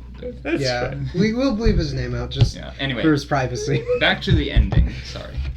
So where was I? Oh yeah, so I think it's really funny that they say in a film that was intended to be the first part of 2. They say that they have banished evil from Middle Earth forever. I freaking lose it, okay? I jump up and run in front of the TV. I just, wait! Because it becomes apparent when the movie ends, they're not going to go back to Sam and Frodo. Like, they're not going to show them at all. I'm like, oh yeah, let's just forget the ring. Who needs to destroy the ring? We've got friendship that can destroy the evil in the world. We drove all the evil out of Middle Earth forever. I was not happy. Well, it's so it's like they're trying to wrap it up. No, they are. They are. Yeah, okay. I have a question. Were they planning on making a sequel? Yes. Okay. Yes. Yeah. So it had to be. Initially, when he was talking before the film even got greenlit, he was talking with them, and they were like, "Yeah, we can give you a trilogy. That would be cool." And then film gets close to production, and he's like, "You know what? We can give you 2. We can give you 2. Okay. We can do that." And then further in production it goes, the more uncertain they are. Yeah. The more doubt. The more they start watching the film they're making and realize. I don't think that's guys, why. I think we may have. I don't think that's why, but the more they're like, maybe you'll get a second one, maybe they're, so it was really uncertain. Yeah. So they just decided. Can you imagine an investor looking at this film before it's made and being like, initially, you guys aren't done, right? This isn't finished, right? You can do more, right? You're gonna animate. I thought this was an animated movie. This is an animated film, right? You're gonna finish it, right? Nope. Oh, can you just release a live action movie and say, "Oh, it's rotoscoped," but we just didn't. No, it's really good rotoscope, guys. Yeah, it's really good. And just have it win an animated award. No, so basically, they thought they were gonna get a sequel, but the further along it went, the more uncertain it was about it. So that line was actually added in the DVD. They changed it to end with that scene instead. I think initially it ended with Frodo and Sam and Gollum. That scene. So is all of Helm's Deep added? No, I think that they just switched the order. I think they changed the order. And then they added the narrator. They added the narrator. It would have made way more sense to go with. There was still Sam a narration in the first one. I'm not sure what it said, but they added the narrator saying, this is the first part of the Tale of Lord of the Rings or something. So ends the first great tale of the Lord. And so ends the first great tale of the Lord of the Rings. Actually, you just skimmed 2 of them, and you also... The first great tale... What do you mean the first great tale? It's one story. It's 3 parts of one story. Actually, Tolkien never intended it to be three Three books. books, yeah. Yeah, it's because of the paper shortage during World War II. They had to separate into 3 books because the publishers didn't. I mean, Yeah. it's one story. Yeah, it is. It's Like it is just one story. So like it's the same reason why like when people say, "Oh, Lord of the Rings," referring to the Peter Jackson trilogy, is that's my favorite movie. It's like you can't really blame them for that because it's just one story. Yeah. Like even though it's 3 films, it's 3 parts of one big film. Yeah, that's why it's always hard for me to like say, "Oh yeah, which one's my favorite?" Yeah. I don't really know. I will say Return of the King is probably the one that takes the cake that's for me. yeah, it's a good choice. It's a good one. It's a good choice. It's so good. Anyway. Yeah. Yeah, but the ending is bizarre in this. Just the fact that they say, and now evil is gone forever, which Which crazy. I freaking lost it. Like I said, I jumped up and I was not happy. I'm like, where's the ring? Well, yeah, where's the ring? It's so contradictory. It's crazy in so many ways because, like, first off, they wanted a sequel, so no, evil's not gone forever because you want a sequel to finish the story. So if you got the sequel. And evil, now maybe this is because of the DVD change, but whatever. Like, either way, this is just ridiculous because they wanted a sequel. You can't say evil's gone forever because if you get your sequel, evil's gonna come back. And even without the sequel, even ignoring that, just Sam and Frodo, the ring is still there. Like, it still exists. Yeah. Evil is not gone forever. Yeah. It's just a silly line. Like, it doesn't make sense. And it's not like they haven't ended. Not necessarily the personification of evil, but like Gollum's still with them, and we know he's evil. Yeah. So you can't say that evil's gone forever when Gollum is literally leading them and also to their death, like trying to lead them to their death. Saruman's still alive. They don't show how Merry and Pippin and Treebeard in the end. Oh yeah, they don't actually show Isengard in this. Well, I guess they show. No, they don't show. They don't show the Battle of Isengard. Yeah. That's what I meant. They don't show the Battle of Isengard. I guess they do show the. They show the eagle. They show like. They show the eagle. They show a live action eagle, and then it just cuts to an animated eagle picking Gandalf up. He picks Gandalf up by his talons, grabs him by the shoulders, which that would hurt. It's not really a criticism. It's just like, man, that would hurt because like talons are sharp, man. Even in The Hobbit, when they pick up Thorin, they do it in a really cool way because they have the slow motion and they show the eagles trying to pick him up in a way that won't hurt him. You know what I mean? Because the eagles, there's a lot of different stuff behind the eagles, but they're basically emissaries of the Valar, and that's why they're like come in at certain times. Like there's certain kind of a weird thing. Yeah, I know the eagles have way more going on to them than I will ever understand. Sometimes, I have to review some of the stuff with the eagles because there's a lot there. Yeah, I know the eagles are like a big deal, so you can tell I'm the biggest Tolkien fan. Those eagles, they're a pretty big deal. Well, it's a little bit better than a lot of people who just say, "Oh yeah, the eagles, I could just drop them at the mountain," which actually at the same time.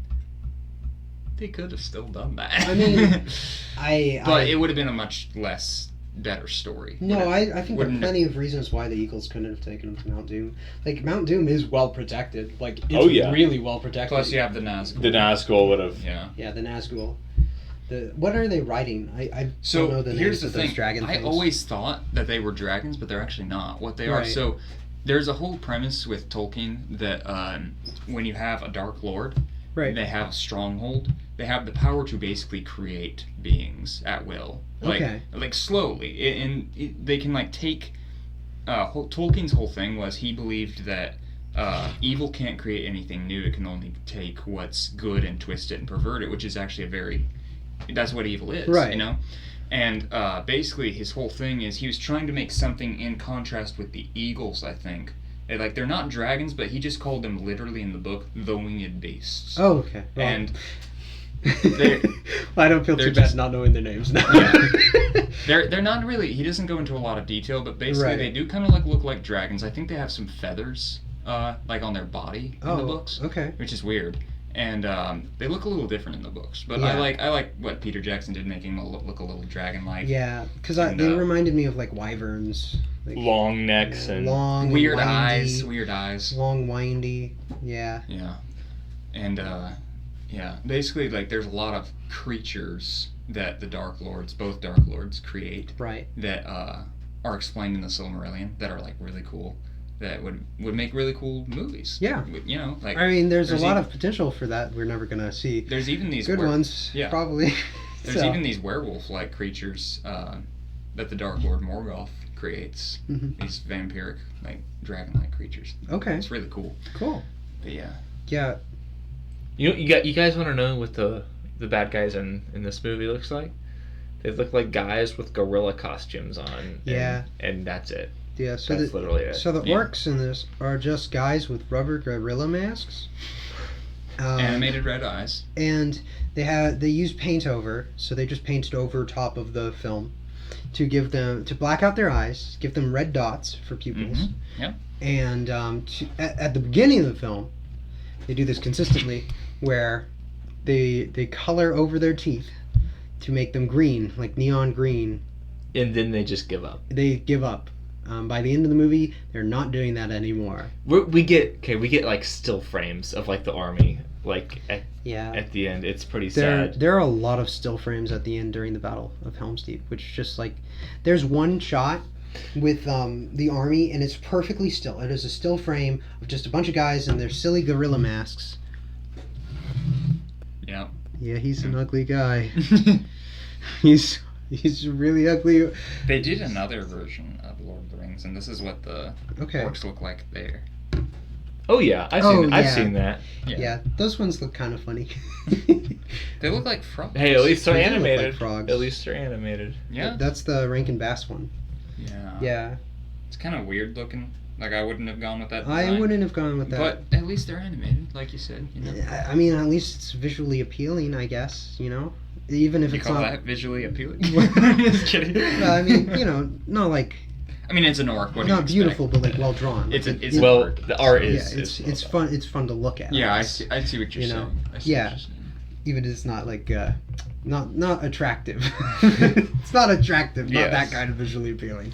Yeah, the orcs look awful in this, which is something that I was baffled by because like all of the people, not while watching it, you know, oh, I guess a little while watching it because they weren't animated, but which we're harping on, but you know, it's an animated film that's not animated, so deserves to be harped on. 0 out of 10. It's- Would not It recommend. deserves to be harped on for Yep. that. But like I saw so many people saying the orcs are so intimidating. They're so scary. Oh They yeah, I look- saw that too. I just thought they looked goofy because they're clearly just guys in like gorilla costumes. It's They're not good fighters. They're slow. yeah, and the choreography makes them look super goofy as well It's like because the Walking Dead. because the zombies. choreography is terrible throughout the like entire film. The choreography is just bad. Yeah, everybody looks like an idiot. Like Aragorn walks up Yeah. to this horse and like tries to stop it or something like that. Yeah, he runs And he in gets- front of it. He gets knocked over. It's like you're not going to be able to stop it that way. we didn't even talk about Aragorn. Well, yeah, we'll get to that. Yeah. Like, yeah, but the choreography is terrible. Everybody, even okay, this applies to all of the movements in the film because like the actors just they don't know what to do with their hands, which you know it's like me every time I take a photo. But you know, they're actors, they're professionals, so Supposed to be. supposed to be. So like there's tons of overacting in this with their hands, and they're just flying all over the place, and that's really apparent with the choreography in the fight scenes, because like the way they wield weapons is just so it's not deliberate, you know. Yeah. There's no like you can tell they're not like thinking about how they're moving. It's none of their movements feel intentional. You know, it just feels like I gotta swing my sword because I'm fighting, and it's not like, you know what good choreography looks Yeah, like. You yeah, know, exactly. it's very deliberate. It like really great choreography. There is intention to every move. right, and it almost comes off as like a dance. There's like a rhythm to the fight. Exactly. Like with great choreography, you see that. And this is just you'd get the same effect if you give a bunch of high schoolers sticks and tell them hit each other. Yeah. Like it's the same thing. So I really don't know why people like those battle scenes and stuff. I don't know. And I don't know why they find the orcs that scary. Like they're just. They're not scary. I mean, maybe if I was a little kid, I'd be scared. But no, they're not scary. They're just guys in gorilla costumes. Do you know what else isn't scary? Oh, The Balrog. That's true. The Balrog sucks. I don't even know what it is. It's like some guy in a mascot, like a It lion looks weird mascot. It looks like a cobbled together costume using like a lion Head. like a Yeah. lion head for like a mascot suit. Yeah. So you got the lion head, like weird bat wings that aren't shaped like bat wings. They're like because butterfly they are wings. shaped. They're shaped like butterfly wings, but they're like pointy like bat wings, where they come to like points. Yeah, it's really weird. But they're not. They don't come out and hang down like Yeah. a bat wing does. Oh, and by the way, the Balrog wasn't animated either. No, well, he wasn't. His fiery sword was. Yeah, that His was fiery weird. sword was, but he was used. They used like the weird like solarization and I'm forgetting the other term. The Xerox and stuff. Xerox paint over solarization. They used that stuff for him, which didn't look good at all.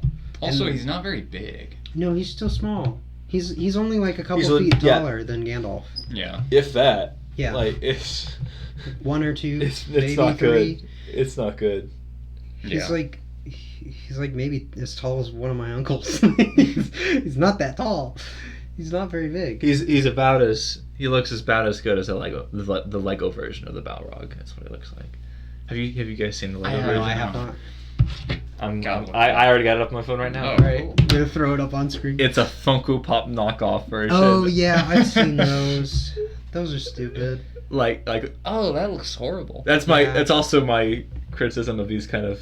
I can't believe Things. Lego's doing their own phone. Well, yeah, like Lego's like it's not quite the same as animation because there's no limits to animation basically. Yeah. But like with Legos, they're so intricate you can make whatever you want. So why would you limit yourself on the design? Like For Funko Pop. for a Funko Pop knockoff, like Like Lego collectible figures could be really cool. Like have you Yeah. seen like the Lego Ideas stuff? Like oh yeah, in particular, like when they've done like some like real like rocket ships, like NASA ships and stuff that look really cool. so they made the I forget the first one that actually landed on the moon. They made it with the exact number of pieces in the set was the year that the moon moon mission. Oh, really? That was pretty cool. That is awesome. That's I didn't know awesome. that. That's awesome. That's cool. Yeah, Lego can do really cool stuff. I don't know why they would want to limit themselves to being like a Funko Pop knockoff. Yeah, I don't get it. It's strange. I don't get it. I don't get the appeal there, but Sorry. No, you good. it's better than Funko Pops because at least you get Legos. So It's, You know, yeah, exactly. If yeah. you watch this movie, you don't get Legos. yeah. Unfortunately. So anyway, back to the Balrog. Just can you throw him on screen? Can you edit him in? Because he's so weird looking. Like I wish so that bad. I there was a imagine- way we could explain it, but it's so weird. I'll that put it's a hard to visual describe. for the Balrog Yeah. for sure on the screen. And then Like, can you okay. put the concept art we see for him later in the film too? that Just looked the like a contrast? freaking looks like Yeah. a massive dragon Yeah, so- demon. Oh, yeah, he beast, looks like cool. So when Gandalf comes back as Gandalf the White, If I he could find it, I don't know if He I'll be able to find explains it. where he's been and what he's been up to. You know, he gives him a little recap of his fight with the Balrog, and during that, they don't have animation. They just flash some stills of like concept art. It looks like concept art. Maybe it's not actually, but you know, it looks like concept art. That would be my best guess as to what it is, because I have no idea why else they would do it that way. But the Balrog looks completely different. He's massive and like kind of serpentine in a way, like kind of snake-like. He's got some weird like Well, snake-like here's the. figures and stuff. It's You found it? crazy. This isn't the concept art one, but this is what he looks like in the. I'll be able to put Yeah. that. I'll put that visual on screen for him. It's just Here's a crazy better to one. me That's what he looks like right there. because what I It's so silly. what I imagined what happened was No, it doesn't you had look you had the guy in charge of the costume, Right. and he was told like everyone else, we are going to be animating over this. Well, right. So we know for a fact that they were lazy when they were filming it because they knew it was just going to be rotoscope. They were just yeah, going to animate which over it. is understandable. Yeah. Like you don't. He wasn't thinking this is going to be the final product. No, There was no way he was thinking that. but I can't because find the concept art for the okay, one, but I'll dig for it, but this is an Okay. It might be interesting kinda- interpretation of the Balrog. I Well, actually, yeah, literally anything. Yeah. would've been I better than actually, what we- I actually kind of like that. it would Yeah. have. It would be interesting because I suck at drawing. To like, could I draw something less intimidating for the Balrog? Yeah. I probably could just in concept, but could I like get some costume stuff for it? I don't know. I don't know. I don't know if I'm not that dedicated. Yeah. I don't- but like they. For Halloween, I dressed up as the I think- Balrog. I think maybe you can dress up as that Balrog for sure. It'd be That'd so be easy. inconvenient though, because the wings are ridiculously wide. So You'd never be able to get through can't a go door. into How any does building. he like get through? He's in the mines of Moria. How does he get to places? That's a good point. His wings don't seem Also, like he can fold fly. them. He can fly though. Yeah, he can fly. So there's no point in the you shall not pass. Yeah. If he can fly, because you can just go right over him. Yeah, Block the passage. Kill them all. Let the yeah. orcs slaughter him. Whatever. I'm okay with him having wings, but yeah, if he can fly, Yeah. that changes things. Well, yeah, because like the whole thing in the Peter Jackson portrayal is it looked like he had the skeleton of wings, but they were like singed off. It Yeah. looked Yeah, they were really like cool. burnt. It Yeah. was clear that he couldn't fly. It was more like a visual thing. Yeah. It was like. Yeah. Even though he had wings, it was clear that he couldn't fly. Yeah. If he started flying, then we'd have a problem because Yeah. then that changes Also, things. he's so big in the. Yeah, there's not much room for him to even try. So there guess are he could reasons why that shoot film girls. works and this one doesn't, and there are a lot of them. Yeah. So, yeah, the Balrog looks terrible. But it's so funny that they have like a much better design for the Balrog when they flash the concept art during Gandalf's explanation of his fight with him. He looks cool. In Yeah. that.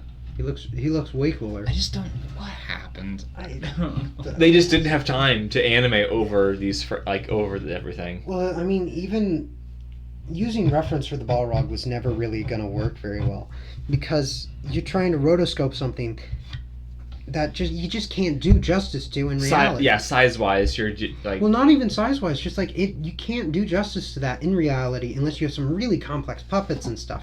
And it's like at that point you don't want to rotoscope it because you've made an amazing puppet. Like you've made an amazing practical effect. You don't want to just get rid of that. Yeah. So like so I guess that leads in nicely to the question. Do you think rotoscoping was a mistake for this film?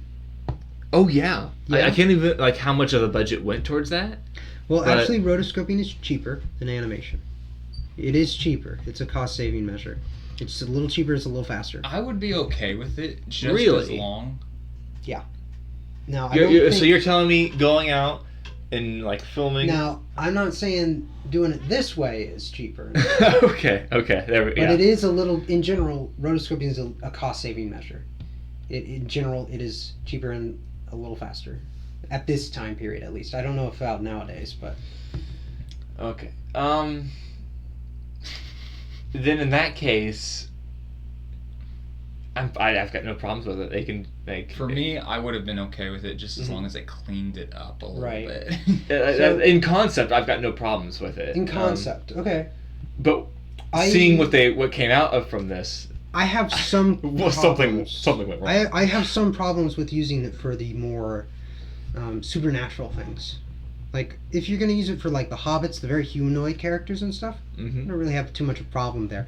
But when you start using it for the things that are really hard to get a reference for, Yeah. a real-life reference for, Yeah, why are you that's when I've got a problem. using it for a fantasy setting? I think that just Lord of the Rings is Exactly, a bad that's movie the- to rotoscope. like where you have characters that are different sizes. Why would you? Because that's another thing. Is a lot of the characters' sizes are just strange. Gimli's a full size man. Yeah, Gimli's a dwarf. If you've gotten this far, you probably know who Gimli is. He's supposed to be shorter than people, but he's not shorter than. He's the same size as Aragorn. Yeah. He's Wormtongue maybe, is half his size. Yeah, and Wormtongue's the shortest character in the whole thing, minus maybe Frodo. Sam is or the Bilbo. shortest. He's pretty short. Bilbo's Sam and pretty Bilbo short. are probably the two shortest characters in this, which it's just strange. That's one of the small ways that it's I think because this was rotoscoped, they didn't make the heights very accurate Yeah. because that would have been really inconvenient for them to do. It's ooh. But you're making a film. This is Right. You got to deal with inconvenience, man. Yeah, I mean, Well, that's the thing with animation is the inconvenience comes down to your ability to create what you're doing. It comes down to detail and camera angles. Yeah. If you have a moving camera circling a character in animation, you're doing a full turnaround. Mm-hmm. That's very difficult to do in 2D animation. Because you got to draw every angle. And drawing certain angles can be very difficult. Oh yeah. So getting a smooth turnaround is really tricky. Mm-hmm. But they don't really. There's a couple points where they have turnarounds in this, Which when they do that, you can see why. Oh, okay, that's an advantage that rotoscoping would have. Yeah. That makes sense. They should take advantage of the ability to have characters move like that. But when you get down to it, I think there are so many problems that the rotoscoping causes in this that it really shouldn't have been rotoscoped. Yeah. Like, I think Weird movie to rotoscope, I'd say. Yeah. I mean, given the budget, I understand why they're trying to save like money wherever they can. But like still, It looks like they didn't have any money. Yeah, I don't think, given the budget, I don't think this movie was ever going to be a success. Like, they didn't have enough money to do it right. So, but like, in an ideal circumstance where they would given a decent budget, I wouldn't want them to go with rotoscoping. I don't think you're going to ever do the Balrog justice with rotoscoping. I don't think you're going to do... Well, like, if you were going to do that, like you said, they would need a giant, more detailed, like, you would need the reference... A reference. You would have to create for that would have to be like so complicated. It just doesn't seem worth it. Yeah. Like, it doesn't seem worth it to me to do that. Now, if you want to film reference for your animators to use in the movie, that's fine, but don't have them rotoscope it, because rotoscoping it ties them to the reference way too much. Which just doesn't work for a lot of the characters. And there's only one character that is fully, like, normally animated in this movie. Wormtongue? Nope. That's rotoscope. Oh, really? Yeah, Wormtongue's rotoscoped. Dang, he's like half the size of Theoden. It's so weird. I assume they use the same, like... Was it Gollum then? Is that... No. Who was it? Golem's rotoscoped. Treebeard. Treebeard is the Treebeard only... is completely... is not rotoscoped. He's in it for like 10 seconds. Yeah, which makes you think, why didn't they do that to the Balrog? Because they did it for Treebeard, which was the right decision. Yeah, because he's huge. Yeah, because he's huge and he's a fantasy creature that would be hard to get real reference for. Why didn't they do that for the Balrog? I didn't even consider that when I was watching it. I was just... Because everything was so inconsistent. When I saw Treebeard, I was just like, oh, there's another different style of... Yeah. I was, like, looking at it from just, like, a standpoint of just, like, what I like. I didn't really like the design for Treebeard. I'm not crazy about the design for Treebeard, but I think that... But at least they made him large. Right. Can you imagine him being, like, a normal-sized person? imagine the rotoscoping... Just like this. Yeah. Imagine the rotoscoping alternative where he's just got two midgets on his shoulder. Crawling on all fours. Yeah. I'm on nobody's side. Like, nobody's on my side. I can see why. I don't know why, because they figured it out for Treebeard, but they didn't figure out for Balrog. Yeah. So if they ever do an animated Lord of the Rings again, don't do it all rotoscoped, please. I don't think they're that's not doing a good it for idea. the new one. They're not doing that for the new That's one. good. Yeah, they're doing they're doing more of an anime style actually. I think. A little bit more. Okay, we'll see. Kind of. I don't know. Anime can look cool. It can. The drawbacks for anime is usually not as many details with the characters. Like facial expressions and emotions. The lady who played I suppose facial expressions, yeah. The lady who played Eowyn in the original Peter Jackson trilogy is actually going to voice Eowyn in this one. Well, that's cool. Yeah. Very nice. Yeah. And also... I'm pretty much on board with literally every casting in the Peter Jackson trilogy. They made it very clear. This is part of the reason why I'm excited for this movie. And I'm a little nervous because I don't know... Just seeing how much you can twist Tolkien's works cinematically, I'm nervous about it now. But here's the thing. They have made it very clear that this has nothing to do with Rings of Power. I like that. That's good. That's a good start. That's a good start. They were like, oh yeah, this is tied into Tolkien's work, and then Rings of Power comes out. It's not tied to that, guys. It's not tied to that. It has nothing to do with Rings of Power. No, we said Tolkien's work. One thing that does... Okay, so they have like a couple different producers for it. They have Philippa Boyens, who actually produced... was one of the main producers for all 6 of Peter Jackson's films. Okay, well that... And they have Alan Lee and John Howe coming in and doing the artwork, which they did all the concept art for Peter Jackson's trilogy. Okay. And they're pretty good. And one thing that does make me nervous, though, there's one thing. Okay. One of the producers for the Rings of Power is involved in this movie. and I don't like that. I don't want anybody. If you touch the rings of power, you are kicked out. You from are all now things. considered. You're banned. You're blacklisted from the industry. You are now un-Tolkienish and unholy. You are banned from Lord of the Rings. Tolkien will jump out of his grave You and are- say, "You stink." You are banished hereforth from Middle Earth. Yeah. You but have to anyway. go to Lower Earth now.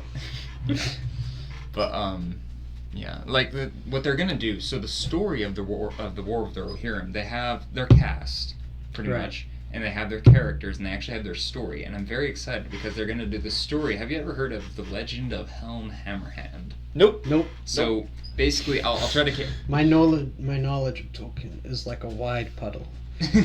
And by a wide puddle, I mean it's just the movies and the first the Fellowship and Hobbit and a little bit of Two Towers.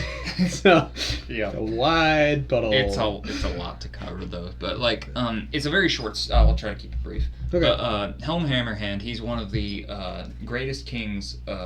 It's Rohan, right? Right. He's one of the kings of Rohan, and he has this war going on with these people called the Dunlendings, and they're men, and they basically they're kind of like Vikings, like they're raiders. They kind of like pillage, and they're Okay, so they're like Boromir. they're What? What? in this movie. What? In this movie. Oh, in this movie. Yeah, hey. Okay, I was really upset with you for I a was second. making a joke. I was really upset with I you. I just was about being to- clever. just about to. Don't get mad at me. But Don't get mad at me for making. H&M's about to get us mad. yeah, okay. But like basically, he. Scared for my life a little bit there. Bring out that sword again. Don't you ever make another joke in your life? be like Aragorn in this film when it's like, if I go on much longer, I'm gonna look like a wraith. Don't you ever say that. Be like that. Boromir looks like a Viking. Don't you ever say that. Don't you dare. He's not like a Viking. Don't Oh, speak that's his name. That's what you meant. Oh, He just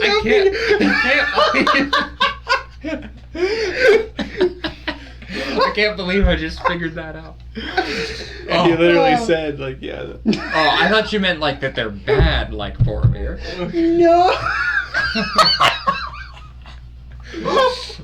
Oh my No, I was goodness. talking about Boromir's Viking helmet. Oh, yeah. Ball with the two He horns. does. He Little looks boy. like a Viking in that, and he comes Yeah. from like one of the most like high society like groups of people in Middle Earth. It was a the weird Gondorians. decision, yeah. Yeah. Gimli looks better than he does, and he comes from. He looks like Sleepy. He does look like Sleepy. Yeah. From Snow White. Looks a lot like him.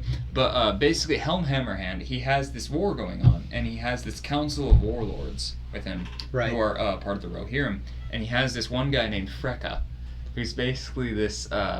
He comes from the Dunlendings, like he actually like comes from their bloodline, Okay. but he is Rohirric, like he's with the king. Okay. Basically, he tricks the king, and he actually. So I don't really know how this all works. There's a lot of details that go into the story, but Okay. basically somehow he arranges a marriage with the king's daughter, and he's gonna like have his son marry the king's daughter. That way, like when the king dies, Right. he will be like his bloodline will be the ones Right. who are In charge, who are yeah. the Okay. rulers. So he amasses this army, and he's basically gonna go take over Edoras.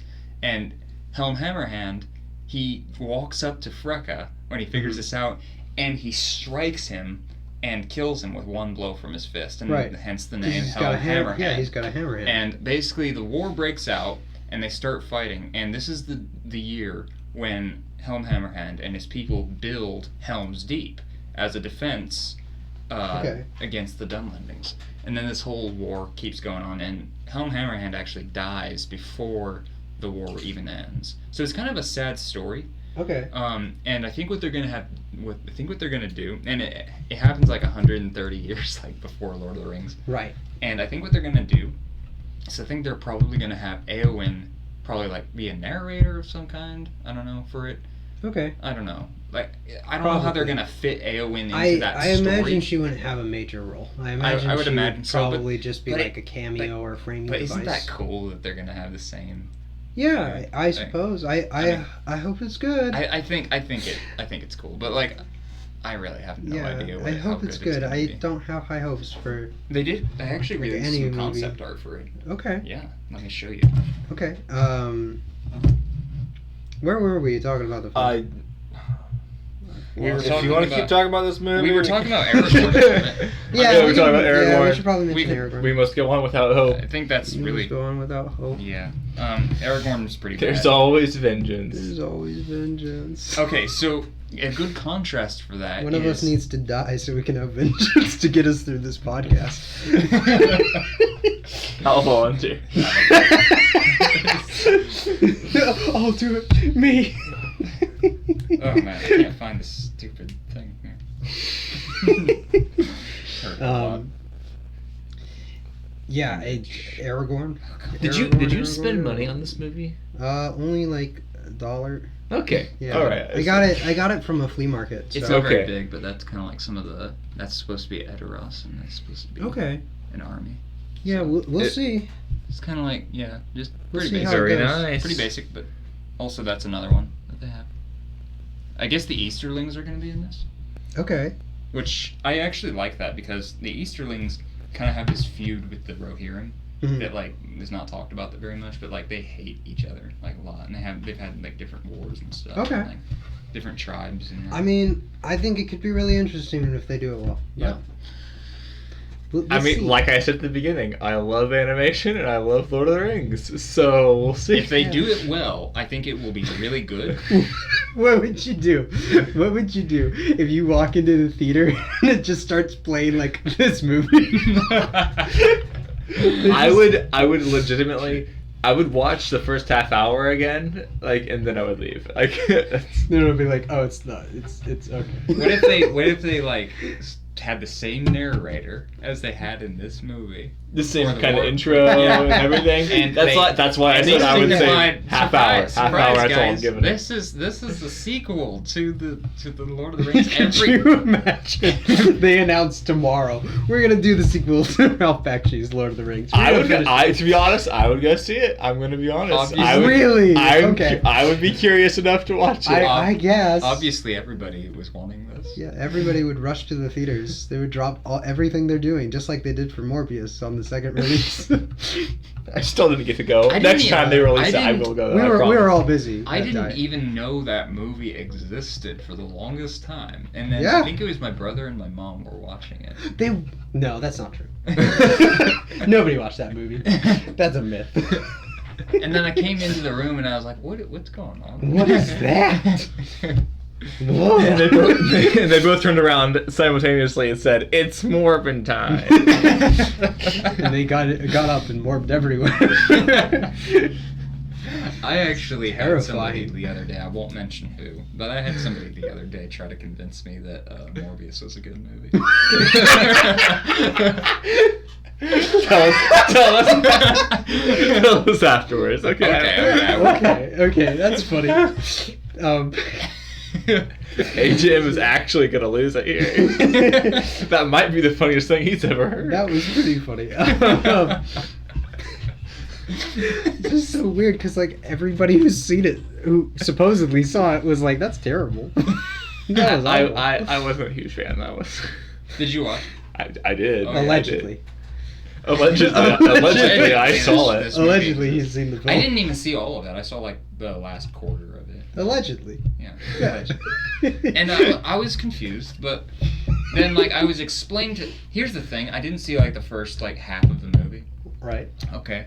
I came in, and then when they kind of explained it to me, I was like, all right, I'll watch this. And at first I was like, and then I just kind of walked off, and I just never thought about the movie again. That was me, and I actually watched the movie. I wasn't even like super critical of it. I had just gotten home from work. I was tired. Just some vampires on the screen. I was like, okay, whatever. I didn't think about There's it. some vampires on the screen. I don't have time for this. The final fight was not good. Okay. The final fight was not good. Oh yeah, I remember that. It was so confusing. It It was weird. It was not good. Well, And the villain was weird too. Yeah. Yeah. Well, now that we're done reviewing Morbius, what do you guys think about recommending? Would you guys recommend Morbius? I don't think you would. All right, let's get. What's Morbius? What's that? What's that? I didn't see I that. don't even know what that is. I don't know what that movie is. I want to, like, if I had to just decide between Morbius and this Lord of the Rings, Oh boy. I think Morbius is shorter. Probably. This Quicker movie's death. 2 hours and 13 minutes. Quicker But I feel like I would benefit from watching the Lord of the Rings again, just so I could, just because. I don't know. Some of the Because I there's could some pull stuff. clips from it. It's and funny. There's some funny clips. There's some funny clips. There's some really funny. When he throws the ring into the fire and he goes, And he loses. Frodo loses his mind. It's like his jaw He goes just back. collapses onto the floor. Completely They do. unhinges. I will say they do. They do reference the time that is Yeah. jumped at the. Yeah, they do the. "Oh, Live that was action cool." movies. Yeah, Yeah, they I thought that was explain cool. they explain the time spans a little better. And I thought it was also At interesting. first. Minus the thing between Frodo and Sam. Okay, I'm sorry. You said minus, and it just reminds me of Minas Tirith. Oh, Yeah, Minas Tirith. Minas Tirith. That's my favorite educational Lord of the Rings game. Celeborn and I learned how to And minus Tirith. No, what do they call Wormtongue? Would they? Yeah. Grima were Grima Grima. Wormtongue. Are we just gonna talk about the mispronunciations? and Aruman. Aruman instead Yeah. of Saruman. Hey, they said Saruman one time in They the movie. did Yeah. the second time. The second time. The second time they say it, it's Saruman. He actually comes. I literally can quote it. It's, he says, I have come for your aid, Saruman the White." Yep. And then Which is that's so weird. In the subtitles, because we had subtitles on because we needed to be able to understand what was happening. Yeah. They always said Saruman. They said Aruman until I don't know, well over halfway through the movie, and then it just changed to Aruman to match what they were going with. Yeah. Which that was a change that the producers made during the production, so that's why it's inconsistent. But man, it's a little distracting. It's just crazy how there's like only one instance that actually made it in that said legitimately went with Saruman. Yeah, it's really strange, and I don't. Whatever, producers. What are you gonna do? What are you gonna do? Did we mention that Aragorn is also a really big downer in this movie? Did we mention that? I think we may have. He's not nearly as hopeful as he is in Yeah, Peter Jackson's, he's that's for very. sure. He's very. He's not as cool either. No, he doesn't look cool. He looks like a Cherokee Indian for some reason. It's just Yeah. So the defense I heard for that from the fans of this film was that, oh, well, Bakshi didn't have any time to add their backstories in, so he actually was just using like smart like visual shorthand. So like Aragorn is a ranger, and like what's the closest things like that Americans like understand to be rangers? Native Americans. Yeah. Actually, So that's why he was doing that. And they say the same thing about Boromir. They say that Boromir, his race is actually like they're seafaring people and they're also warrior people. So Vikings were like a clear visual shorthand. oh for that. my goodness, It's like- that's their explanation. That's the fans' defense. Oh my Now- goodness. I have no idea what their intention was behind the scenes, but that's what fans are like defending it with. Okay, like it's not that I don't understand what they're saying, because I actually, when I saw Wormtongue, that was the first thing that popped in my mind is, whoa, this guy's design, like his characteristics. Well, that's a little different. That's a little bit The different hand because of the face. that's based on like the character's personality, and it's not trying to quickly convey their culture by just equating it to a real world culture. Oh, okay, I got you. That's what they're saying. They're Okay. saying, oh, these two cultures are kind of similar, so we're just gonna make those people those races. Okay, I'm thinking for a more personal character level, not No, necessarily. that's just good character design. Is that it's designing a character like in a way that their design communicates who they are. Yeah, that's what they should have done. Yeah, for the that's what they should have characters. done. You're right, and I don't think that excuse is very good for why they did that, because I don't think that matters. Like, you can tell the necessary backstory. You should just be able to tell that from the story. Yeah, And like definitely. completely changing how their cultures look and act is like bizarre Yeah. to me. I don't like Boromir that looks excuse. more like Boromir looks more dwarvish than Gimli does. That's true. He does. Actually, the dwarves are kind of like supposed to be like they're based on several different, like Tolkien when he wrote about the dwarves, he was Right. basing them on several different races of people, one of which was the Vikings. Yeah, that makes He sense. had a very kind of Norse kind of like idea going into it, Right. and when he was writing about the Rohirrim, he was going for a very Anglo-Saxon kind of vibe. Yeah. Like especially when you look at like I can see that. their That makes a lot of artwork, sense. their armor, everything about like their culture, just like kind of like that. And the dwarves. This is actually something really weird and interesting about the dwarves. I don't know much about this. I just know that it was mentioned in Tolkien's letters. Okay. When he wrote about the history of the dwarvish people, he was actually kind of thinking of some of the history of the Jewish people, which is interesting. Because How so? I don't know, because like what he was doing was the dwarves have a very long history of a lot of suffering and a lot of like tribulation and a lot of like okay. kind of just their general broad history of like their people trying to survive as a race. Okay. You know what I mean? Okay. That's kind of what he was going for. But You get that in the movies too. yeah. Okay. They're I got very you. a lot of people hate them. A Yeah. lot of people, like they're very kind of persecuted, really, a little bit. Okay. Like Yeah. So I mean, kinda- I always thought the dwarves are a little better than elves, but You're kidding, right? Well, actually, I mean, I would rather hang out with a dwarf than an elf. Yeah. I would. What? Yeah. Well, I don't know. What? It seemed like more fun. I don't know. It depends on the elf for me because Yeah, it does depend on the. is this a individual, Peter but- Jackson elf or is this Any an elf actual... who has lived over 100 years, I am like 100% gonna be like talking with that elf, One like thing about I- anything. I would rather talk to the dwarf just because I don't know. He seems more fun. Oh my Well, goodness! I don't know why they did Tell me this, but what's did it you know like in in Peter the Jackson's movies they made elves vegetarians? They're not vegetarians in the books. They eat meat in the books. Well, yeah, I didn't know there were vegetarians in them. Well, you never see them eat meat. They have that one scene in The Hobbit where it's like they're eating all those vegetables and everything, and like Oh, in the extended, yeah. yeah, and also like they never like That's kind of weird because one of them has like antler hat. Like The Moose King. yeah, I guess he those could are take. the woodland elves. Yeah, I which guess are- he could take them from like from shedding, but Yeah, but basically they just kind of like they never say elves are vegetarians, but It's just- they you never see very them eat heavily Never see like it. Yeah. yeah they just very heavily they like, always eat meat in private. That's why they're so weak. elves man. Hanging out with dwarves. Yeah, elves are pretty cool though. I Yeah, would elves are say. cool. Elves are awesome, especially certain kinds. There's a race of elves that lived like a really long time ago in Middle Earth. Who they were called what were they called? The Valinor or something like that. Okay. The people of Valinor, and they were since they beheld the light of the trees and were sent to Middle Earth.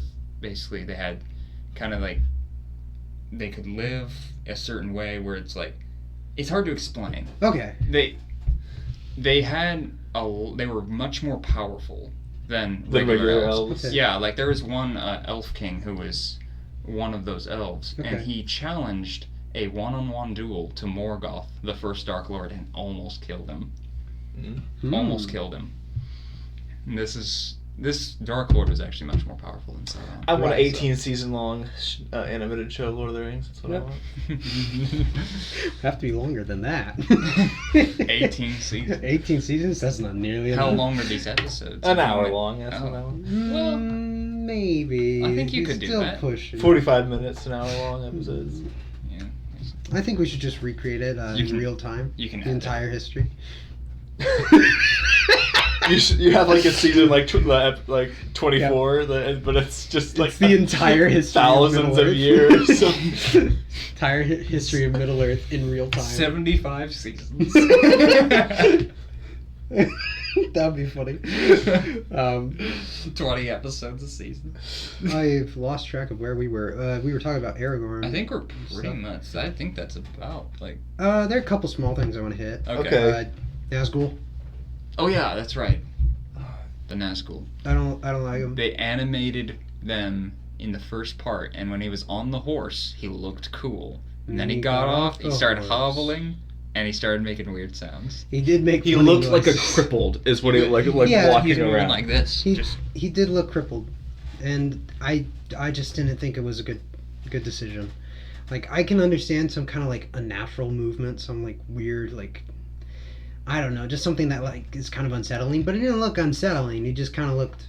But weird. since it's rotoscope, they're limited to like what humans can do. Exactly. Which is like the opposite point of animation, where you should be able to do whatever you want. Yeah, it was a bad decision. And it gets worse because they get replaced from they lose the rotoscoping. Yeah, they just ditch it after Brie, right? After Brie, after they're done stabbing the beds, they all get together and they go raise their hands in the air. I forgot about that. Raise their hands in the air, wiggle them around, and scream a little. That scene was also way too long. It kept flashing back between like the scary red cloud that they were in to like the room and back and forth like 3 times. There's so many scenes that go on way too long, and so many that don't go on long enough. When they were hitting the beds, you remember that? Yeah. That one Nazgul that just goes. Yeah, because so one of the Nazguls realizes, oh, it's just a bunch of sacks in the bed, and he goes, because he's unhappy. He's not happy, Bob. He's not happy. I would doubt Nazguls really have. Then after that, they get together in their little circle. They stick their hands in the air. They wiggle them around and start screaming. They go, and then it reveals that one of them has a hat. Oh yeah. Which is really funny. It's done in such a weird way, and you think, oh, okay, so maybe that's the Witch King or something, or why is it so important? And then the very next scene, they've ditched the animation, and now every one of them has some weird mask on. Yeah, they all get like weird like helmets and stuff, and it gets like more detailed as they go. Which is really strange, which leads to that one terrible scene. Yeah, man. And they have that one, what was it? Oh yeah, that kind of ties back, like the Nazgul with the hat. That kind of ties back into like, for me, like, obviously that's the Witch King. But like, for somebody who doesn't know what's going on, but what does that mean? I don't even know if it was the Witch King. It may not have been. I think the Witch King was the one who was animated.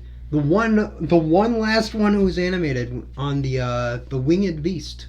Oh yeah, that may have been him. Because he's like one of the few. It's one of the only monsters that's animated. Oh yeah, it's one of that actually looked kind of cool. It did. Yeah. It did look cool. Kind of cool. And it lasted for like 5 seconds. Yeah. Is what it was. That's the thing. If it looks cool, it's going to be 5 seconds, and if it looks bad, it's going to be like the rest of the movie. Hour. It's going to be the movie. It's going to be the rest of the movie. It will be the rest of the movie. Like.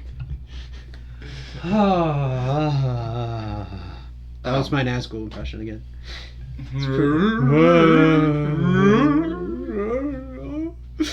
They don't sound scary. They don't sound scary. They don't look scary. I don't like it. I don't like it. And then the scene with Frodo and the Nazgul, their standoff, is so bad. It takes so long. And the only thing, and unlike originally where there's a river dividing them at first, this time they're just there's one standing across from him, looking at him, and he's saying, "Come back. We'll take you to Mordor. To Mordor, we'll take you." That's what they say. That's the line, which is goofy as all be.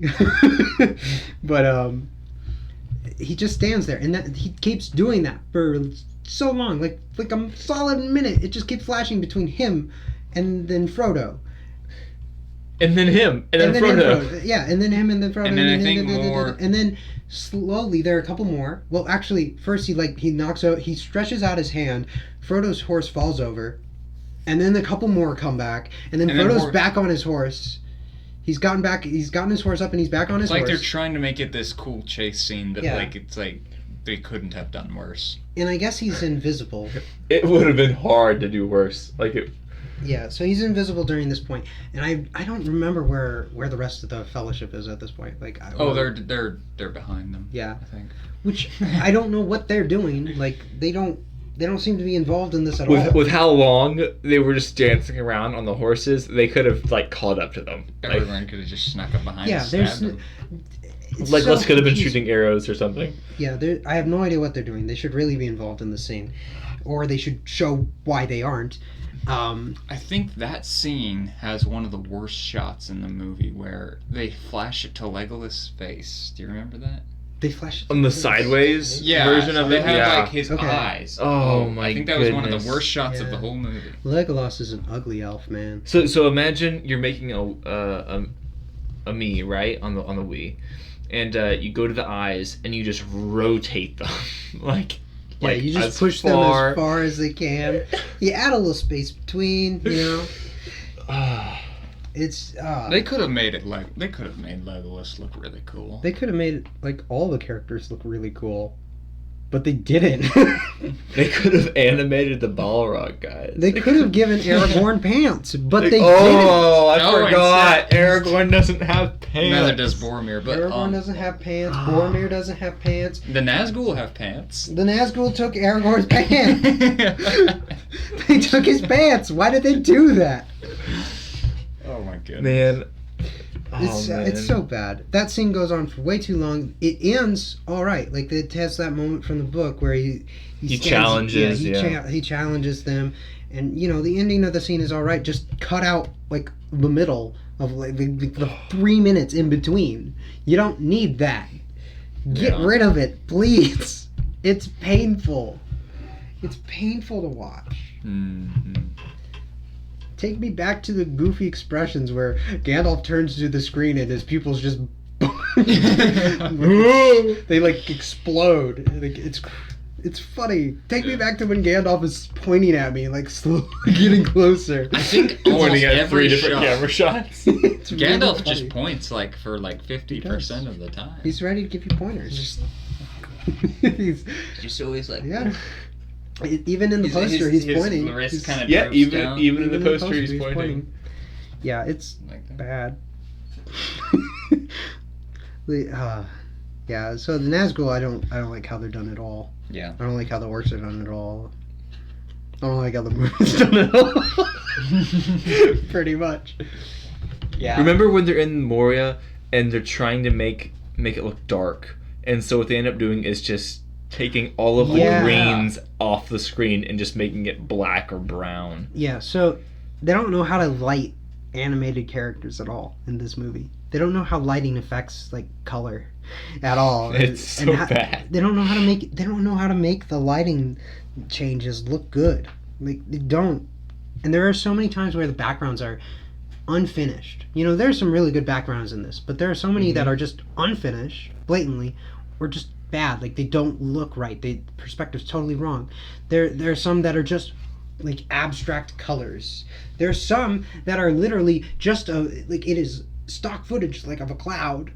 Oh yeah, it's literally just like, oh, look, that's the moon right there. That's There's the a moon. cloud. That's the real moon. The real moon. There's no change. Oh, That's yeah. just the moon. Yeah. I remember that.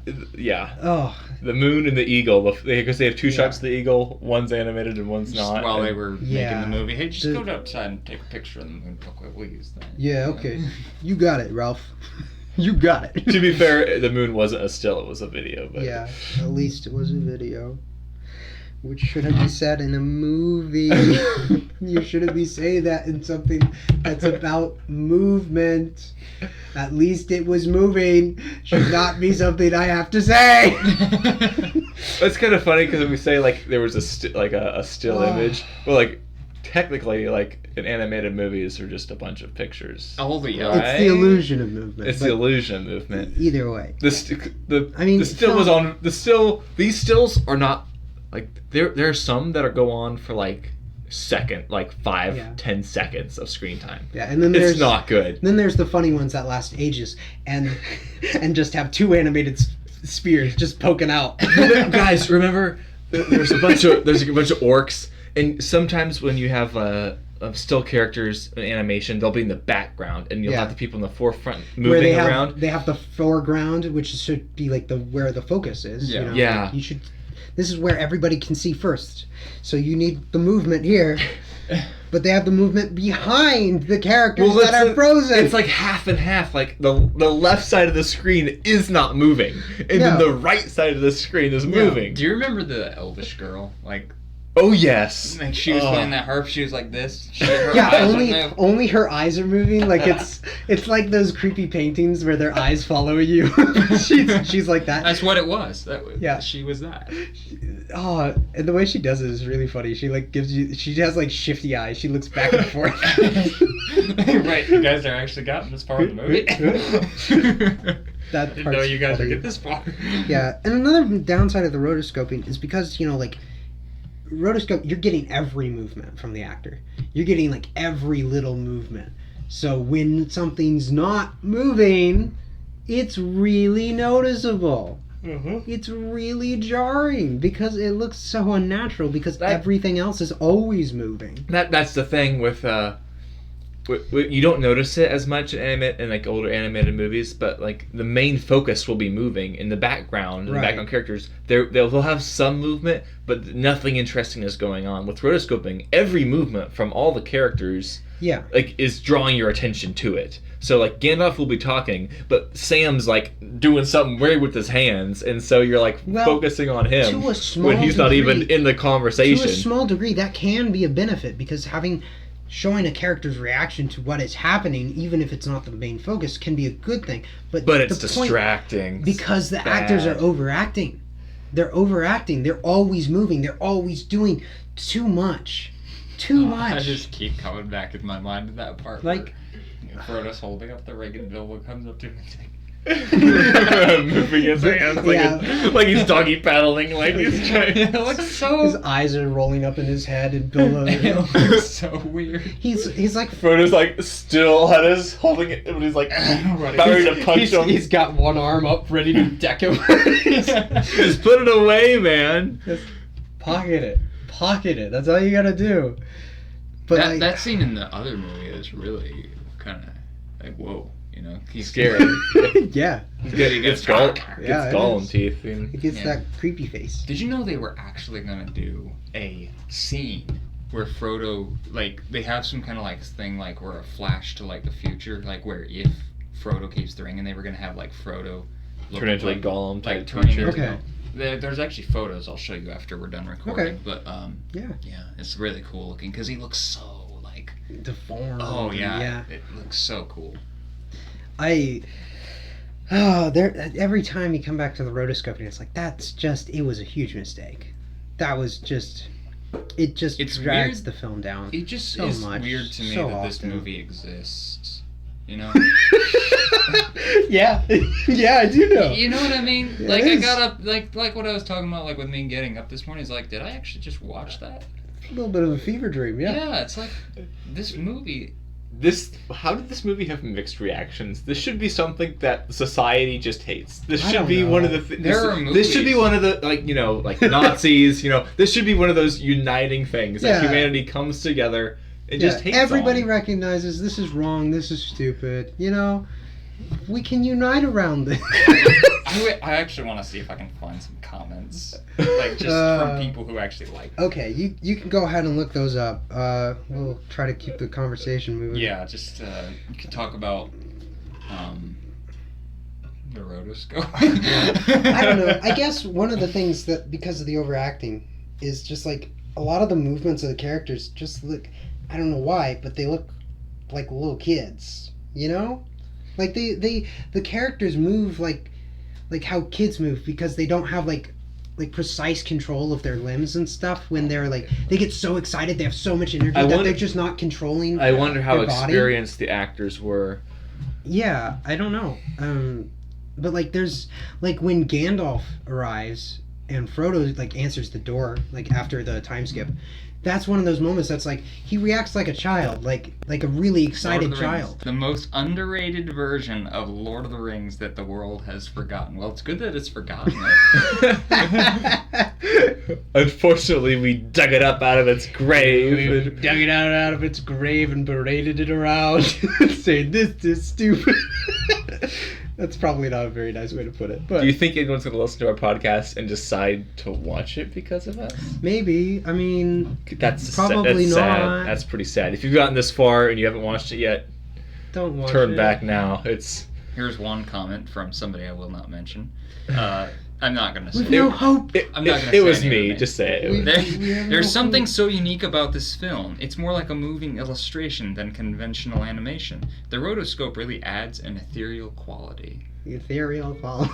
It's called live action, is what it is. It's Lord of the Rings, 1978. Rotoscope One of my favorite animated movies. It's not animated! It's barely animated. unfinished rotoscoping is just live action. Like it's just that's literally what it is. Yeah, it is. It is it is modified live action footage. Like it's not animated. When the first time I saw it, like I know they had live action like silhouettes at the beginning, Right. But when I saw, I think it was When we got to Brie. Yeah, when we got to Brie, I'm like, it's like they put an Instagram, like a bad Instagram filter. It like looks like the old comic filter on Photo Booth. Yeah, it does.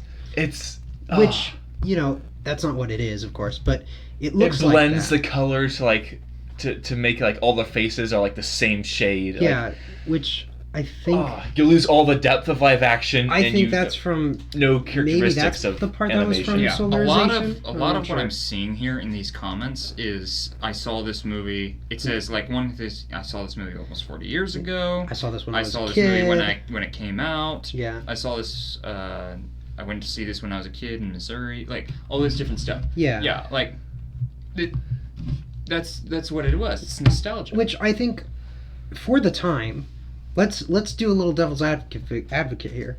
Let's advocate for the people who like this movie. For the time, there's not really much like this out there. Yeah. You know? It was weird and kind of interesting. There's nothing like that, much like that today. That's I'm gonna just shouting that out. There's still not very much like us. Could you imagine like regular movies? I'm like trying, other man. I'm movies? trying. Could you imagine like a Star Wars movie done like this? No, my. No, no. Are you kidding Okay. me? They remake the holiday special, and they do it like this. The holiday special was rotoscoped. I didn't even know That's that a existed. good for- rotoscope. I Can't didn't even tell know the that was a difference. thing until I saw. Do you know what pitch meeting is? You ever Yes. seen Oh, yeah. Yes, I do know that. I watch those sometimes, and he did one for that, and I watched it. And I was like, "What? Yeah, it's what is that?" it's really bizarre. It's really bad from everything I've seen of it. I'm not gonna watch that. We're not gonna review the Star Wars Holiday Special. I hope not. We're not So- gonna do that. I will not We sign up for that. haven't we suffered enough? We have. Haven't It's time to we? next review you guys do. You should do Yeah. something like that. Might be good. Can we do something good again? Let's do some. Yeah, Can we You go- Rocky. Can we go back? Rocky's a good old classic. Yeah.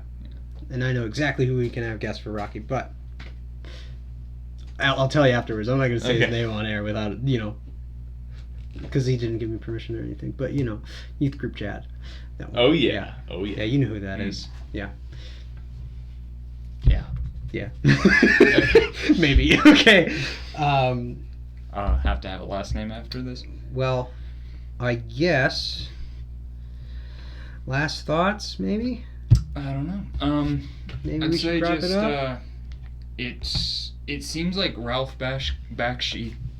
Bashki, I don't really know how to pronounce his name. Bakshi, I think. From what I heard, he was trying to honor Tolkien's works in this, and Which is admirable. yeah, but he didn't do it. I don't think he did it. He no. It didn't come across like he hated Lord It's of the not Rings. in- like he no, like he no, was no, no. like he was faithful to a Now, lot of Ring- the things it's in the just book. Rings of Power came across like it hated Right. Lord of the Rings. And this Okay. isn't that. This isn't that. This is just.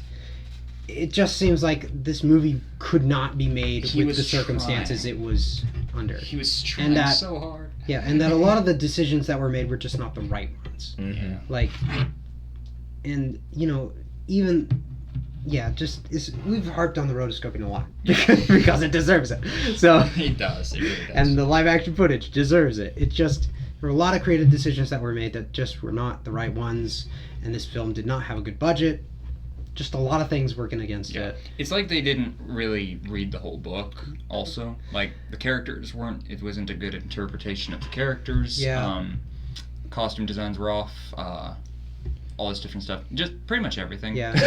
Pretty much everything. Pretty much everything. Except for, Was a off. few little details here and there that just, I'd say, were Yeah, nice. that's all Were nice right. little 0.5 Yeah. second moments. Yeah, that. like Or like- the rowboat when they're pushing back and forth in the boat. Yeah. Yep. Yeah. That was good.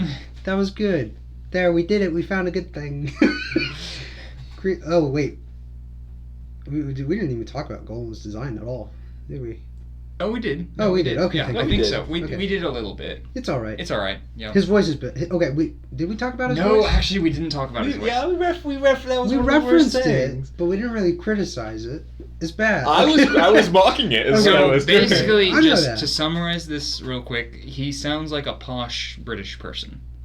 he sounds too. I wouldn't say he sounds exactly like a posh British person, but he sounds way too like posh. Proper. Yeah, Yeah. he's Which- leaning way too far that way. Yeah, he doesn't sound like a Yeah. creature that's been corrupted by an evil magical ring Yeah, for 500 he sounds years. way too refined, like way too civilized, I guess. Yeah, well, like, yeah, Would he even know English still?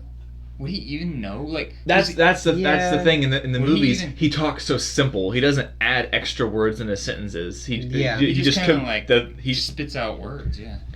yeah, it's simple. It's everything he broken. conveys is like this, not necessarily the simplest form of it, but yeah. Well, he speaks in like a broken English. Yeah. Yeah, so it's like he's not using proper grammar or anything. Yeah, which Like, is good. Which this because- one is not completely proper grammar, but it's only got like a few of the little quirks from the book, Yeah. rather than like going all in on, conveying defining a character. Yeah, conveying the character through dialogue. It's just not.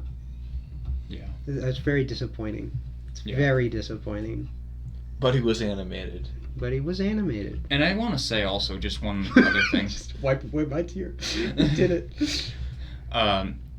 We didn't really go in. I mean, I don't know how you guys feel about this, but I didn't really go into this movie thinking it was going to be this bad. I didn't either. I had actually no thought- idea. I No. actually thought Like- this might be good. Like I had no idea what to expect. I was pretty sure it wasn't going to be good because if it was good, why haven't I heard about it Right. before now? Yeah. But I was at least expecting it to be like animated. Yeah. That's what I was They have, expecting. they have Absolutely. some good sections of the movie Yeah, that are like, yeah. Well, that was good, guys. Wait, Instead I of, like, expected it to be charming, like a really old Disney film. Right. Like I expected it to be charming. That's what I was hoping. Yeah, for. that's what I was hoping for just like. I was hoping to be charmed. I was hoping to find things to appreciate, find things to enjoy, even if it's not like a great film. I was just expecting there to be like a lot of heart and passion in it that I could really appreciate.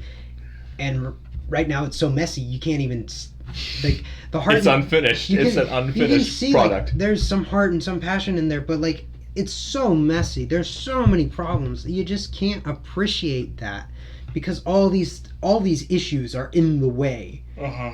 So it's like the few moments that are like decent, which are few and far between, you can't appreciate them because there's just so much garbage around it. Yeah. It's like, I don't know, it's like finding a dandelion in a dump heap. It's like, you know what? This is a pretty flower, but the stench is getting to me. Yeah. It's like, I can't breathe. There's other flowers outside in the grass that Yeah. are beautiful. and- There's a lush meadow across this fence. It's called Peter Jackson's Lord of the Rings. There's a lush meadow on the other side of the other fence that is called Tolkien's Lord of the Rings. And I could opt either one, and I would have so many flowers around me, and I would be able to breathe, and it would be lovely. But I'm here. Instead of driving down this garbage can. I'm here picking through trash, hoping to find something of value. I'm dumpster diving. Oh, it's just so Yeah. disappointing. Oh yeah, there were very specific instances where I just like was freaking out with how lazy some of the things were I was looking at. Just Especially the abrupt ending. I was not happy. I was No. like, he didn't even address like where The ring, Frodo no. and which, to be fair, is Ring, because the studio just interference and stuff. Yeah. Which I don't. How much do we blame the people behind this for, and how much do we blame 100%. How much do we blame the studio for? It's like, I don't know exactly who's responsible for what, but there were clearly issues, clearly some laziness with the live action filming and choreography and stuff. because, why put all my effort into it if I'm just going to animate over it anyways? Well, when you're rotoscoping, you can see the bad choreography through it, and you didn't even rotoscope it. So you can see the bad choreography right there because you didn't even cover it up. So, oh man, just disappointing. Funniest moments. We'll do funniest moments real quick.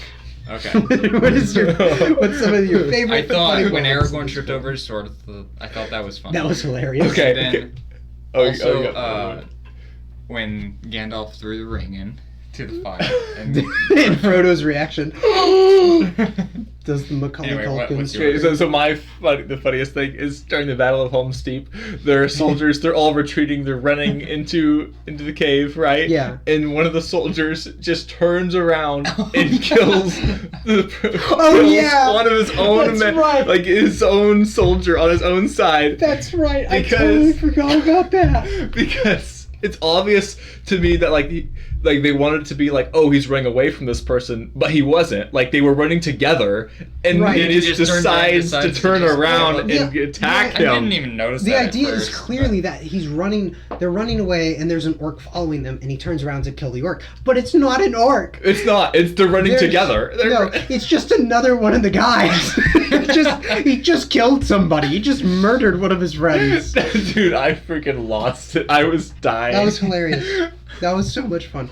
And it's during that really bad looking. Yeah. So it just Yo, looks so Helm's funny. Deep is just Helm's entirely like unfinished. It's there's a so part- unfinished. It's so ugly. There's a- it's just It's only the Legolas clip that you like. Yeah, that is the only part of that entire thing. It's like 0.5 I agree. seconds. But I agree. There, That's there the was, only part in that whole battle. There was That is, like, there was another part. Pretty good. The arrows shooting up the Yeah. wall. Yeah, they Oh, spent remember all of when they were their. going like that? Yeah. That was another funny part. There's the hill of arrows. There's so many. There's so many. It's crazy. There's like hundreds upon hundreds and hundreds of arrows like per countless. second, and then there's like 20 orcs in the battlefield like shooting. It's them. like a swarm of locusts. It's like legitimately like a plague. It is a biblical plague of arrows. And coming we've only through. seen like 20 orcs like running Yeah. for this fight. It's just 20 orcs that move. Yeah. There are Just, more, like, but the rest they of just them are make cardboard statues. Cutouts and like. Just, That would be so just funny. scare the enemies. Each side of Oh. both of them are just like, well, we don't have enough numbers for this, so we got to make some cardboard cutouts. They'll fall for it. Trust me. Oh my goodness. That's what they've got. They've just got like one guy hiding behind a bunch of cardboard cutouts. They Alright. set them up on the barricades, and that's why they aren't reacting to getting shot by arrows. All right, HM. What's your Oh, funniest moment? real quick before Okay. before I do mine. What did you guys think of the Saruman? Aruman. You messed it up like 3 times. Less than the movie did. Okay. Aruman of many colors. Oh. What did you think of him being the reason why they break down the wall instead of using like a bomb or something? Oh, the Because The fire of Isengard. Yeah, just suddenly the fires of Isengard just fly over and break down To the be wall. completely honest, that entire Helm's Deep thing was so bad. Mhm. Like, I I didn't see. I've read the books, Mhm. and I didn't know what was happening until Yeah. Seth like told me what was what no, it no, was. I didn't know it. Oh, you mean like for the bomb? Yeah, like Oh, like okay. I'm like, what is happening? Why is this 'Cause coming I from didn't- like what is Yeah. happening? Because I didn't understand either. I saw those things and I was like, what? See, all I knew it said there was like a line about fires from Isengard. I don't know if the narrator said that one too, or if it was supposed to be one of the. I think it was soldiers or Aragorn. something. I think it was Aragorn. Okay, I think so too. Maybe. I think that makes sense. Yeah. I think that's right. So, I only because I caught that line was I like, oh, I know where that's coming from. Okay. But like, how would he know when to send them and like? Yeah. Why wouldn't he just send them right away? And why wouldn't he just keep sending them to just bombard the whole place and just Exactly. like make a siege out of it and just blow brings them up? way too many questions. And why isn't I thought, I don't know. I don't know. It just brings up too many questions. Why can't he do it? Why didn't he do it sooner? Why Just isn't he still have doing the it? orcs set a bomb instead of having them Yeah. hit it with that stupid battering ram. Have them set a bomb in one of those little recesses in the wall. Yeah. And have them just blow it up. Yeah, those recesses are perfect for that because they protect you from arrows. You can't shoot down into them, so you can just hide under those recesses in the wall. Which I Plant a don't know bomb. why the people who built that wall. Yeah, it made doesn't- those- It's not- because it's it was not good concept art and they didn't have time to actually Well, do it. I'm but- sure the and it's background based artists off of weren't something thinking that about is that. real for castle walls, but it's not like it was incomplete. Yeah. Because they have that thing going up like that, like you said. Yeah. Yeah, the matriculations. Yeah. Yeah, maybe that's what they were trying to do, but they didn't do it. It wasn't tall enough. They didn't do it. That's not how that works. So Just have the image of them using the battering ram on a wall. that battle is such a letdown, man. All of them are. Such I'm gonna a have another letdown. dream of me dying again tonight. Okay, what was your funniest? Is Grima Grima. Wormtongue caressing Theoden's face.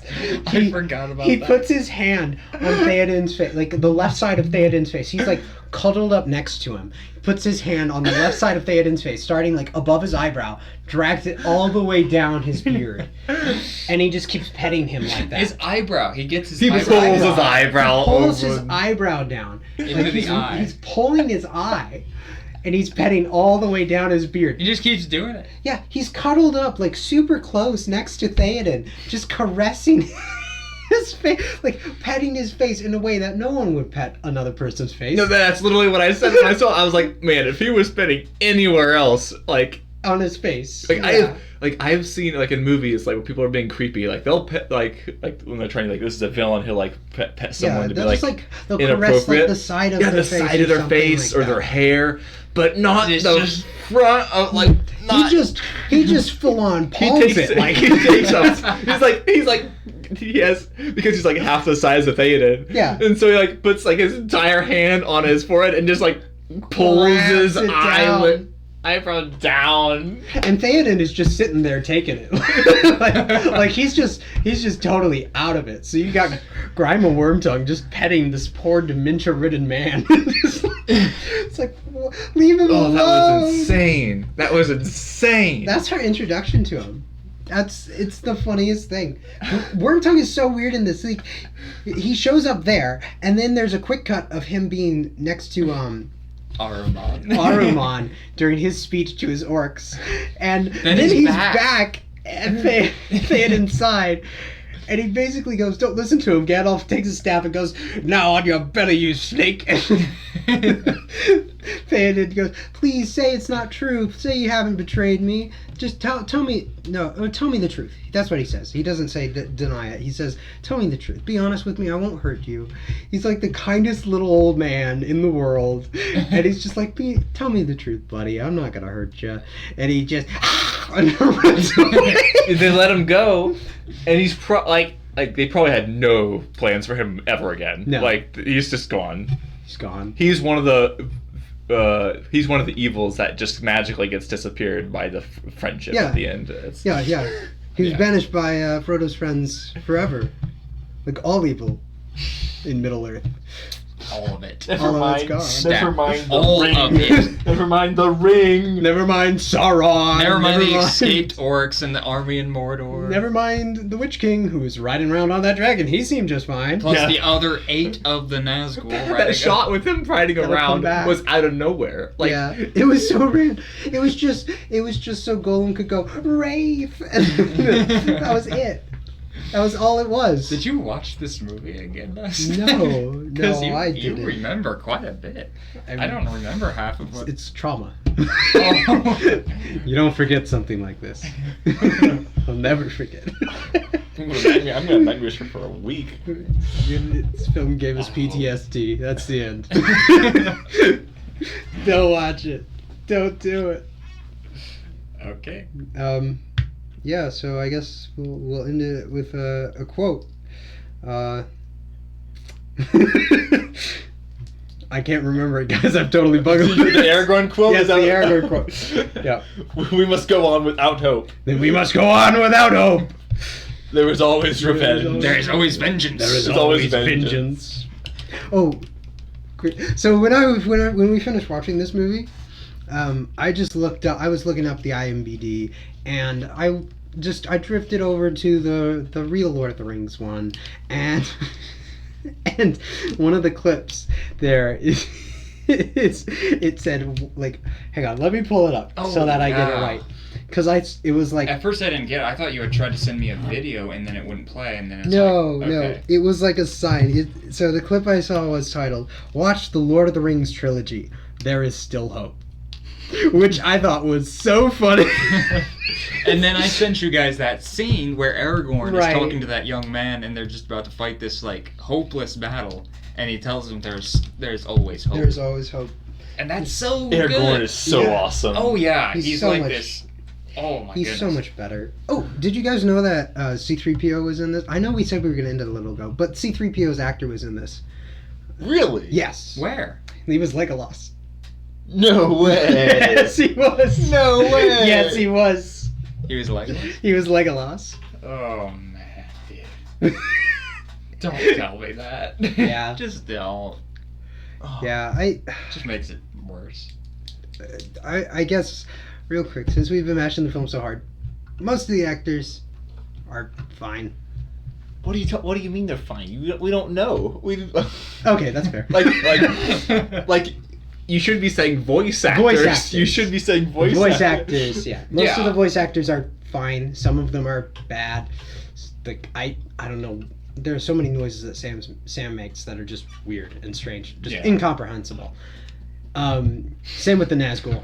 Don't like them. I don't know if you're trying to find something desperately to compliment on, but oh. we are just ending up like saying more things we hate about it. That's so. true. Well, It's I mean, not there wasn't working. there wasn't much to like. Yeah. Did And you? if- Okay. I saw a lot of people praising Aragorn's voice actor.